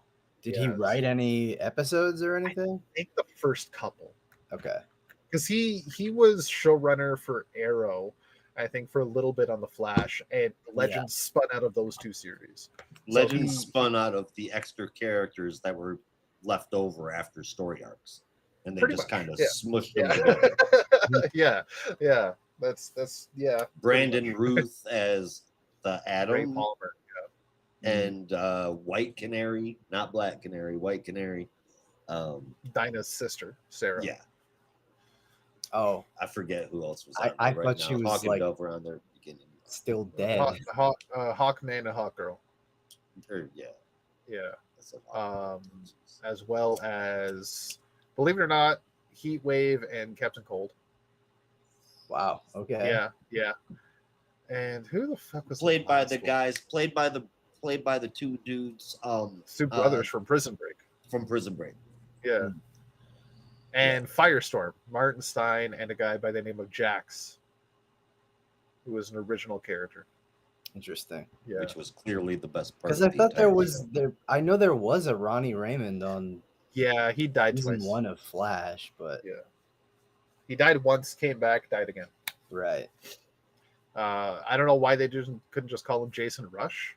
I don't know. But yeah, Maybe that was Jax supposed was to. really cool. Yeah. Yeah. Interesting. Yeah, so there was Firestorm as well. Yeah. I always got to go for your expertise on this one, because I only ever made it through the first 2.5 seasons of Arrow and the first season of The Flash. And I was That like, is all right, I'm all done. you need to watch, because the rest just fell I'm off done. really Yeah. fucking hard. I mean, but you had the staying power to actually watch it. I was just like, I fuck didn't this shit. finish all of it. I don't think I finished anything. Yeah. I didn't even watch Supergirl. I don't even Oh shit! like. The first season was really good. The rest kind of. Okay. But the first season was on CBS. I just had no faith in it. I was like, all right. Yeah. Oh, actually, wait, that's not true. I did see the first episode of Superman and Lois, and I always meant to go back to watch that show, but I never did. I think at that point, I was You're, like, you're oh, I don't muted, really- Josh. That is actually a good show.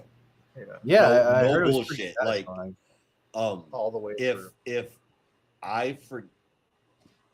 If I didn't make sure that we were able to watch that show on the night that it came out, I would catch hell from Holly. That's how good that is. And she is Right. not a That's huge good. comic book fan. She's like, Yeah. I watched the show. And Bitsy Tulloch, Elizabeth Tulloch, as Yeah. Lois Lane, dude, Stellar. best Lois Lane ever. Yeah. I love her as Lois Lane. Just amazing. Yeah. I would know look for what's her name? Erica Durance. Durance, yeah. Durance from Smallville. She played a good young Lois Lane, I'll say, but maybe not like a fully fledged, like adult, been at the Daily Yeah. Planet for years Lois Lane. I cannot go back and watch Smallville. Can't. It'll ruin any positive thoughts that I have. I won't say it aged poorly, but there's been better stuff that's happened since then. Well, Yeah. on TV, yes, In general. Superman and Lois, Yeah. absolutely awesome. And I tell you what, dude, the last season is by far the best superhero TV show season in television history. Nice. That is not an exaggeration. It's the Yeah. Doomsday storyline. And I don't know. It is really good. It's such a weird superhero shows. such a weird roadblock that I have, but like I think watching Arrow kind of ruined superhero television for me, because honestly I get it. that was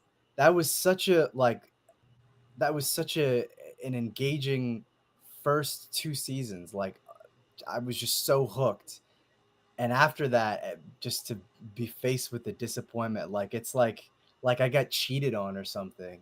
And it's like I could just never put my weight into a TV show like that ever again. They changed some things. They merged some things, but they did a few storylines that you'd recognize, incorporate characters, and Lex Luthor. Lex Luthor was a different kind of Lex Luthor than you could That's have still ever imagined. I saw like an article of who they cast for it. I was like, is that who I think it is from 2.5 Men, or did they get someone else? There was somebody else in Superman and Lois. Oh, okay. Yeah, it was somebody else. Because I saw that and I could not take it seriously at all. I was like, are you kidding me? Most people don't agree. I Fucker. really liked John Cryer as Lex Luthor. I'm sure he did a fine Oh. job, but I can't take him seriously. I look at his face and all I can see is Alan from He played more the Gene Hackman Lex Luthor, but at the same Okay. time, he was in those movies with Gene Hackman. Yeah. So it was like that's his basis. Again, I'm sure it's nothing to do with his acting. It's just his face. You're used to him. I just can't see skinny little anything short- else. Yeah. Brand, I keep waiting for Charlie Sheen to pop up. I just sent a picture in our Discord of what the Lex Luthor looks. Oh God, That's him. is that a mugshot? What the fuck? No, I just grabbed a random picture of the actor on the, but that's what he looks like. Oh, Yeah. okay. Definitely That's looks a very like that. unfortunate picture, but He's got a. Yeah, that's a headshot. That's not a good headshot. yeah, that looks It like is a on his mugshot. fact sheet, so it might be his headshot. I was like, Jesus. Well, here you. Oh, that's copy image. Here's a better. It's a side view of him as Luthor, but that gives you a better idea of what he looked like. Yeah. Beard is certainly a choice. Looks like Rasputin. Well, in this story, in this Superman and Lois world, Lois 20 years ago got him and sent his ass to prison. And he's been in prison for that long, plotting and scheming to get back at Lois. Looks like a Hell's Angel. He was in a hardcore prison. What the fuck? He was in Rikers. Oh, they don't have razors in Rikers? Well, I mean, the head was bald.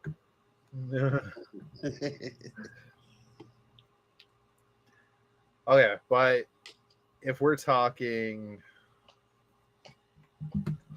You do see him before being regular Lex, and that you see a flashback of him being regular Lex. Anyway, sorry. yeah, I get it, but I want to talk about it too. But we do need to get through this book. I really like the story. I'm a sucker for time travel stories. I was stoked to see the Wave Rider and the potential that we're getting a Legends of Tomorrow team in comics. And if it is the case, I hope it's just as fun as the TV show. There was certainly some moments in this that kind of had me thinking the fun might still be there, but Mark Guggenheim was co-writing, so maybe there's no fun at all. Who knows? And yes, that's a dig at the CW shows. But it's also got Terry McGinnis and Airwave, so I can't be that mad. Right? I love them both. Either way, this for me was a very fun tale because I do love the time travel aspect of DC Comics. I really like the art throughout, and I love Gold Beetle. That's what I loved. That's what I loved. I enjoyed it. But we'll have to see where it goes to see if this has any staying power, because this could very easily, like most things of this caliber, just get swept under the rug and forgotten. And I hope that's not the case. But we've seen that too many times over the past 5 years. Yeah. I mean, given that Mark Waid is writing it, I'd like to think that they'll probably have some kind of plan for it, whether it spins off into another book or just is something that's featured in the main Justice League title. But hopefully that doesn't happen. Hopefully it doesn't get swept under the rug. Yeah. Now, the thing with this being a Legends pastiche, I'm thinking Legend could either be Ray Palmer or Dinah Lance. Well, it can't be a guy, so. But that's the thing about that is as well is, excuse Okay, me, well- when they were sitting in the chair before that, and they said, "I can't tell you my identity because it could cause a paradox." That makes it seem like it could be any of the people that are in the room at the time. Yeah. And But it could be literally it's old anybody that Beetle. they know as well too. But Yeah. if it was anybody they know, why would that cause a paradox? I don't fucking know comic books. Look, That's the thing. I need you to look at the How you panel. use that Listen, excuse. I need you to look at the panel I just shared and tell me that any female, let alone a canary, is that much bigger than Huntress. Well, I mean, it is a suit. I can't really tell where the Muscles. neck begins and the muscles begin. I don't know. Well, I mean, look at the arms, the size of the shoulders. I mean, just in general, this is a massive person. So this is a big person. I don't know who it is, but it's a woman because they said so, and it's a large one. I can't figure it out, but I don't think it's anybody that's in there. Furthermore, second thing I have to complain about: leave Huntress's costume alone and put it back to where it was. That's it. Yeah, that one was weird. I don't know why they did that. Well, first, the staff was cool, but I don't know why they changed they Huntress's start her costume off. and nobody else's. They start her off in a new costume. The costume Well, that's initially the one see her from in. that's the one from Justice Society of America, if I'm not mistaken. So that we have seen before, like 2 years ago. But the new one and this one, I'm not really sure what the purpose for that was. Didn't she have the almost Nightwing like V going across her chest at that time? Was it? I don't believe so. No. All right. Unless I missed a detail, but yeah, I don't think so. Anyway, this was okay.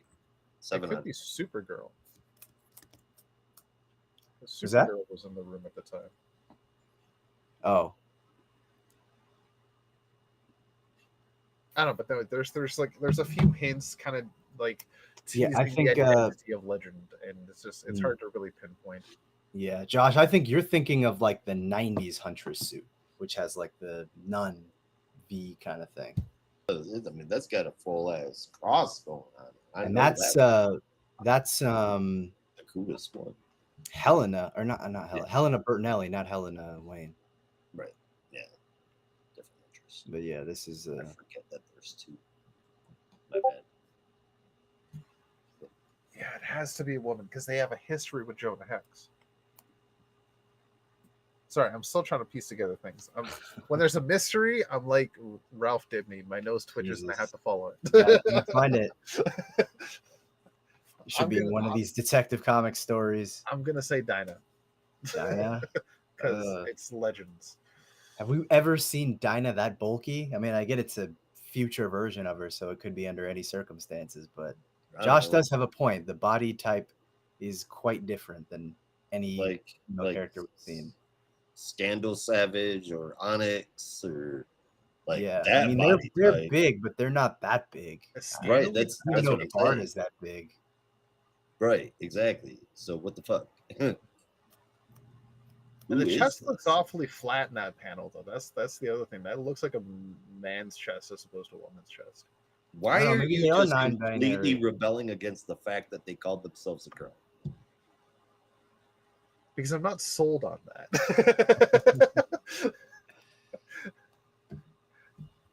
Are you telling someone what their gender is? No, I'm saying Mark Guggenheim co-wrote this, so anything can happen. Oh, yeah. He's got a point there. Nothing is going to make sense in this. Exactly. At all. So that could be a dog. That could be Foxy. It could be Crypto. Jesus. I'll just have to take your word for it. If it's 3 children in a spacesuit, I would not be surprised. I can count on like one hand the number of actual comics I've read from Mark Guggenheim. So in terms of his TV writing / producing, I really couldn't say. Unless he was responsible for tell you off the cuff what if any books of his that I've read, just not knowing them by name. You know what I mean? Yeah. Like we know we've read them, we just don't know what they are. Exactly, Well, like I don't know if I've read them. I don't have the slightest clue what they I mean, I know I've Like, I read don't know some what- because I've well, gone yeah. through collections I have. I'm like, oh, Mark Guggenheim wrote this. Yeah, like I recognize that I name. couldn't fucking tell you what it was. I mean, I can remember again, like the handful that I know, and two of them aren't even DC books, but yeah, I don't know. I feel like they should. I don't know. Anyway, it's neither here nor there. Wasn't that popular? Why'd they give him the whole channel to do whatever he wanted with? Doesn't make a lot of sense. I think they're just trying to, wasn't like the- Rob said, they're trying to get their in comic legends off the ground. It seems like. Oh no, I meant for choosing Like, for- Guggenheim for the Oh, TV show. CW. Oh, I don't know. Yeah. I don't know that man's history. Oh, here we go. He wrote The Flash, The Fastest Man Alive, the one where Bart Allen was the Flash. Yes, but the second half that no one likes. He fucking died. He was killed by the Rogues. No, he was killed by Mark Guggenheim. Well, Ding ding ding ding ding. Mark same Guggenheim reason used the Rogues. as a Laurel proxy. Dinah Lance was killed by Mark Guggenheim. Oh Lord, yeah. Okay, I'm done. I'm done. Not talking about Arrow again. Laurel Dinah. Laurel Dinah Lance. Son of a. The name is Laurel throughout forever, and then all of a sudden, but your middle name is Dinah. Jesus, that show. Glad I didn't see it to the end. The whole. I, you know, I shit here, but honestly, I couldn't tell you if there was anything else worth watching on television at that time. I think it was all shit TV, I guess is what I'm saying. It was what? It was basically like one of 12 cop shows or CW superheroes Yeah. in that time slot. Oh, yeah. I can't fucking remember. You want to watch one of the 6 different kinds of Law and Order? One of the 6 different kinds of NCISs? I don't even know if I've seen any version of NCIS. Nope. Neither. I watched one cop show at all, and it's actually one that just came out now. The only reason why I started watching it is because it's got what's her face from Always Sunny. It's called High Potential. Oh yeah. Oh, And it's yeah. just as Kate bad Moss. as any of the Yeah. other cop shows. It's just as corny, but like I'll watch it. I mean, I feel like because I watch detective shows, but like, it's kind of like a cheesy detective show. yeah. TV. Like I've watched a few odd episodes of Law and Order, but I don't think I'd ever watch it in succession. You know. No, I don't think I could. Like there's apparently ongoing stories with some of the detectives, and I'm just like, why? You're This has been you're going on for 25 procedural. years. It's Just weird. Tell a detective story and move on. I guess for the hardcore fans who are invested in the characters, it I guess. makes sense, you know. That, like, then there's If I'm always watching it at random, I don't need you to reference something that happened to Detective Stadler 10 years ago.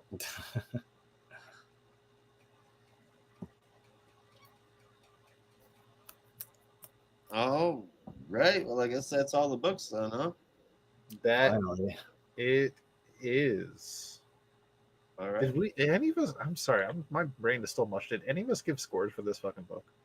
I think Josh did, like very quickly. I don't even remember if I did. Fucking 8.75. They'll give it an 8.25 out of 10. I'm in a pretty good mood, and it was fun, but yeah, I don't know. I don't know if there were like Guggenheim isms, because I did notice the book was trying to like. There were moments where it felt like it was trying to be like funny in a, I don't know, in like kind of like a TV way. That's Maybe that's not the right that's when it's Uncle Guggy. Yeah. Like there's a lot of Legends stuff was like that. Yeah. Look at but me yeah. pointing at myself over here. Yeah. Yeah. Yeah, where he's like, yeah, Gold Beetle is talking to Wonder Woman. He's like, oh, I'm Lily. I mean Gold Beetle. I'm Gold Beetle. Yeah. Oh, that does Amazing Man remind me. goes, and I don't think it's due to us both getting snatched from the 40s or the lack of 40s condiments. Like stuff like that. That feels like it would be Yeah. better if it was on screen or some shit. I don't Like, know. I don't even know what that means. Were condiments that different in the 40s? The Maybe, I condiments don't in the know. 40s were They had actually to get- made from the ingredients they should have been made from. Oh, fuck. There weren't like mass produced preservatives in food. Yeah. So could Oh, you okay. imagine knowing what the 40s ketchup tastes like, for example, and then having some today? Probably tasted like pure tomato sauce. I wasn't alive during the 40s, but I imagine the Salt. lack of all the preservatives and all the shit that's in it and whatnot would probably make it taste pretty different. Yeah, that's fair. I imagine all commercial recipes over They're since the very 40s different. have evolved. Oh yeah, Coca-Cola alone. Look at that. Hey, Coca-Cola's health drug. Yeah. um, which yeah. So you reminded me about Gold Beetle throughout this issue, and I should actually bring mention of this because it kind of broke my heart a little bit. Speaking of Coca-Cola, Josh, throughout the issue, Gold Beetle does mention a couple of times that she has trouble remembering a couple things, and even mentions to somebody that she's the descendant of Ted Cord and someone. I can't remember who. And I it keeps couldn't mentioning tell if that she was forgetting or didn't want to say. she was because even near the end she mentions, I feel like I'm forgetting some part of my history, but I can't think of what it is. And it's because Booster Gold is just out of that space. He's stuck in the Omega world, and time is fracturing. Time travelers are being destroyed and killed off, and it looks like Booster Gold is being erased from history. That as the time stream is starting to reform or fix itself or shattering or whatever, he's not in that universe at all. So it doesn't even know to remember that he's there. But wouldn't that mean that her parents are Ted and Booster? Well, no, descendants of Ted and Booster. Basically, at some point, Ted and Booster's grand whatever got together. Yeah. Which, I mean, makes sense. I'm sure their descendants would be in each other's lives quite a lot. Yeah. They better be. Damn well better be. And that would explain why she keeps blipping in and out of time, because half of her bloodline is just mysteriously gone. Trapped over there. Yeah, so that's kind of breaking my heart a little bit, that like the greatest hero nobody's ever heard of is just being forgotten. You're changing that. They're not going to be able to use that moniker anymore. What's that? They're making it more literal now. Nobody knows who he is. Yeah. Nobody's ever heard of him. For now. Yeah. But I have a feeling that Booster Gold's going to be one of the big heroes of this story. I think he's going to win the DCKO tournament. The emaciated, locked up Booster Gold is going to win the DCKO tournament. Yes, but he's going to do it as Monarch. Oh, Lord. Gross. Terrifying. Absolutely terrifying. Right. Yeah. And now I let's believe get into our top three. Oh. Way to end it on a high note, Rob. Jesus. All right. My top three: Dark Tomorrow, second place; Titans, first place; The Flash. And there didn't you score Nightwing higher? No, I don't think so. Oh. Sorry. Perfect character moment. I think The Flash, with Max showing up, appreciating the poetic beauty of all of them being able to die together, considering it would have been instantly. So I thought that was cool. There wasn't a lot of other moments I got. Anyway, you guys? For me, I'm going to put Titans at number 3. Oh fuck, my bad. Backwards. I forgot to write down my scores. Yeah, I'll put Titans at number 3, Dark Tomorrow Special at number 2, Nightwing Annual at number 1. But my favorite moment is going to be when the Wave Rider shows up because I nearly squealed. But he's not even in his primo suit. He's in a costume I don't even recognize. Who? Wave Rider. Oh no, the Wave Rider, the ship. Oh, Yeah. I don't care about Not him. even in his primo suit. That's what I'm saying. So- Where's the rainbow, man? Well, that's why he's not my favorite moment because he's not in the primo suit. Need to stop. All right. using Now, Legend is Rip Hunter. That's pretty cool. Yeah. I'd be Rip invested Hunter in that. isn't a girl. As far as you know, don't assume his gender. They Also, they're- Rip they're could be, gender. just messing around. You never know. Yeah. But it's not in caption. It's not in dialogue. It's in caption to us.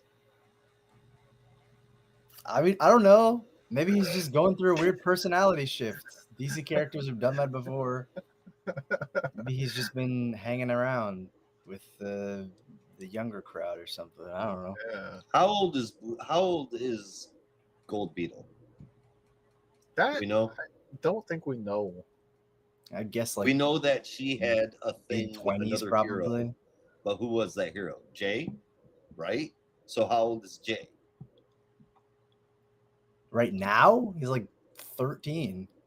How old was? I'm sorry. I guess I was asking how old he was. Oh, with Gold Beetle. I mean, we don't know that either. Yeah. All right.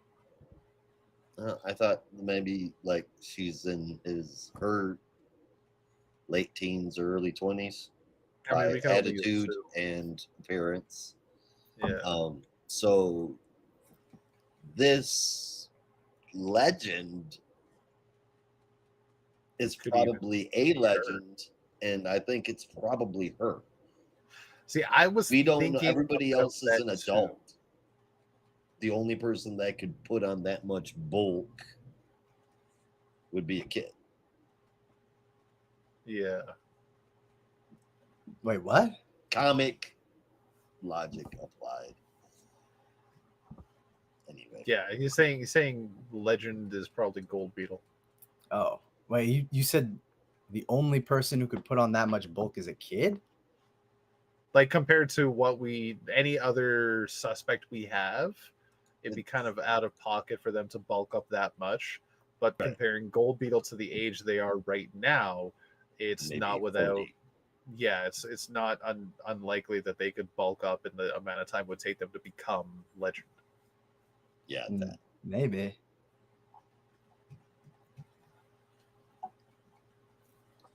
All right. knows? Well, how about Did covers? you, Brandon, give your top 3? Oh, No. we did. Number 3, I have Justice League Dark Tomorrow. Number 2, Titans Annual. Number 1 has to go to Nightwing, which was simply fantastic. But my favorite moment, it would be very easy to pick something from Nightwing, so I won't. I'll just go with the splash page from Dark Tomorrow, where we see the ragtag team, as Legend says, of Jonah Hex, Huntress, Marilyn Moonlight, and Batman. And I don't know why they're all posing. There's no reason to be posing like that, but it looks really cool. That's what heroes do. They Yeah, pose like, and why fight is- crime. I mean, especially with Batman and Huntress, like they're posing like they should be on the cover of a magazine. Why? They're not even doing anything. You're on the tower. You have no mission yet. Like they were just waiting to be called up. Like, all right, well, Yeah. any moment now, someone's gonna recruit us for a team, so I'm just gonna pose with my bow staff like this, just waiting for the moment. Terry does exactly 4 things with his life. He fights crime as Batman, he takes care of his brother Matt, he hits on women, and he aura farms. Whoa, That's it. whoa, whoa, whoa, whoa, That's whoa. it. I have a problem with your third point there because Terry is a very problematic but still loyal boyfriend to Dana. In the Yes, while past he may couple of flirt, comics, Dana wasn't anywhere to be found. well, that's more a problem with the comics. He was in a relationship with a detective, if I remember correctly. The Terry I know from the show was Dana was the girl for him, except for when 10 showed up. But that was only for a brief win. Yeah. Which I'm gonna be honest, I think was a better pairing. But that's Yeah, just I kind of agree. But I'm going off of the show's own presentation of Terry's loyalty, not my own personal shit. fair enough. He's still horror farms though. Okay, favorite I cover. agree. Favorite cover. Ooh, there's some good ones. Yeah. Dasha was really cool. Yeah. That was cool too. I mean, I can't see him, but I'm sure I they're don't very know Oh why. shit, you can. I don't Yeah. know why that was there, but I don't know I why got you can't see him. I have no idea. Nightwing. okay. Well, I have them all in front of me, so I can Yeah. see them. But Man, I don't know. Here's the only one that stands out of the four for me is Nightwing, because the other three very similar styles here. It's a bunch of people standing and staring at you, yeah, and things happening in the background. But I'm honestly kind of a sucker for this Dark Tomorrow special cover, just because Pretty the cool. cast that's on it. yeah. They do look really hard. Yeah, I just, yeah. I'm a sucker for a cover like that. Even if like 3 to 4 of the people on this cover are barely featured at all. Did Batman even show up? no, I don't think Superman, Or Wonder Woman, or Superman. Batman were in this issue Yeah. whatsoever. Uh, Booster Gold wasn't even in it. yeah. He wasn't even mentioned. Typical cover. Honestly, I'm gonna say screw it. I'll go with Titans because I Right do on. love a dynamic Donna cover, and this is Yeah. it. And I love that they've given her the center, even if the perspective is a little bit weird, especially when you're looking down versus looking straight at it. But I don't know. I like it. I always love something that gives her the spotlight, you know? Yep. I wish she always wore that costume. What did you think, Rob? You said what now? I'm gonna go Dark with Tomorrow? Tomorrow special. Though that Flash cover is almost a very close second because it is really well drawn. Who did that? Is it Mike Del Mundo?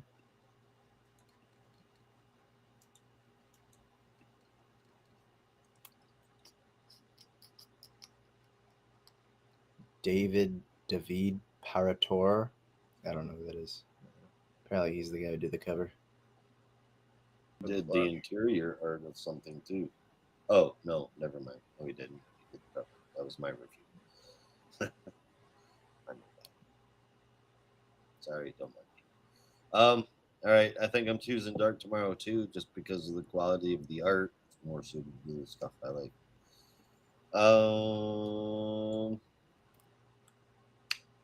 That's the show. Thanks That's everybody for watching. We'll be back next week. Same geek time, same geek channel. We're getting out of here. Be careful out there. Remember, in the Geek Matrix, everybody has a home. In the Geek Matrix, you are not alone. Peace.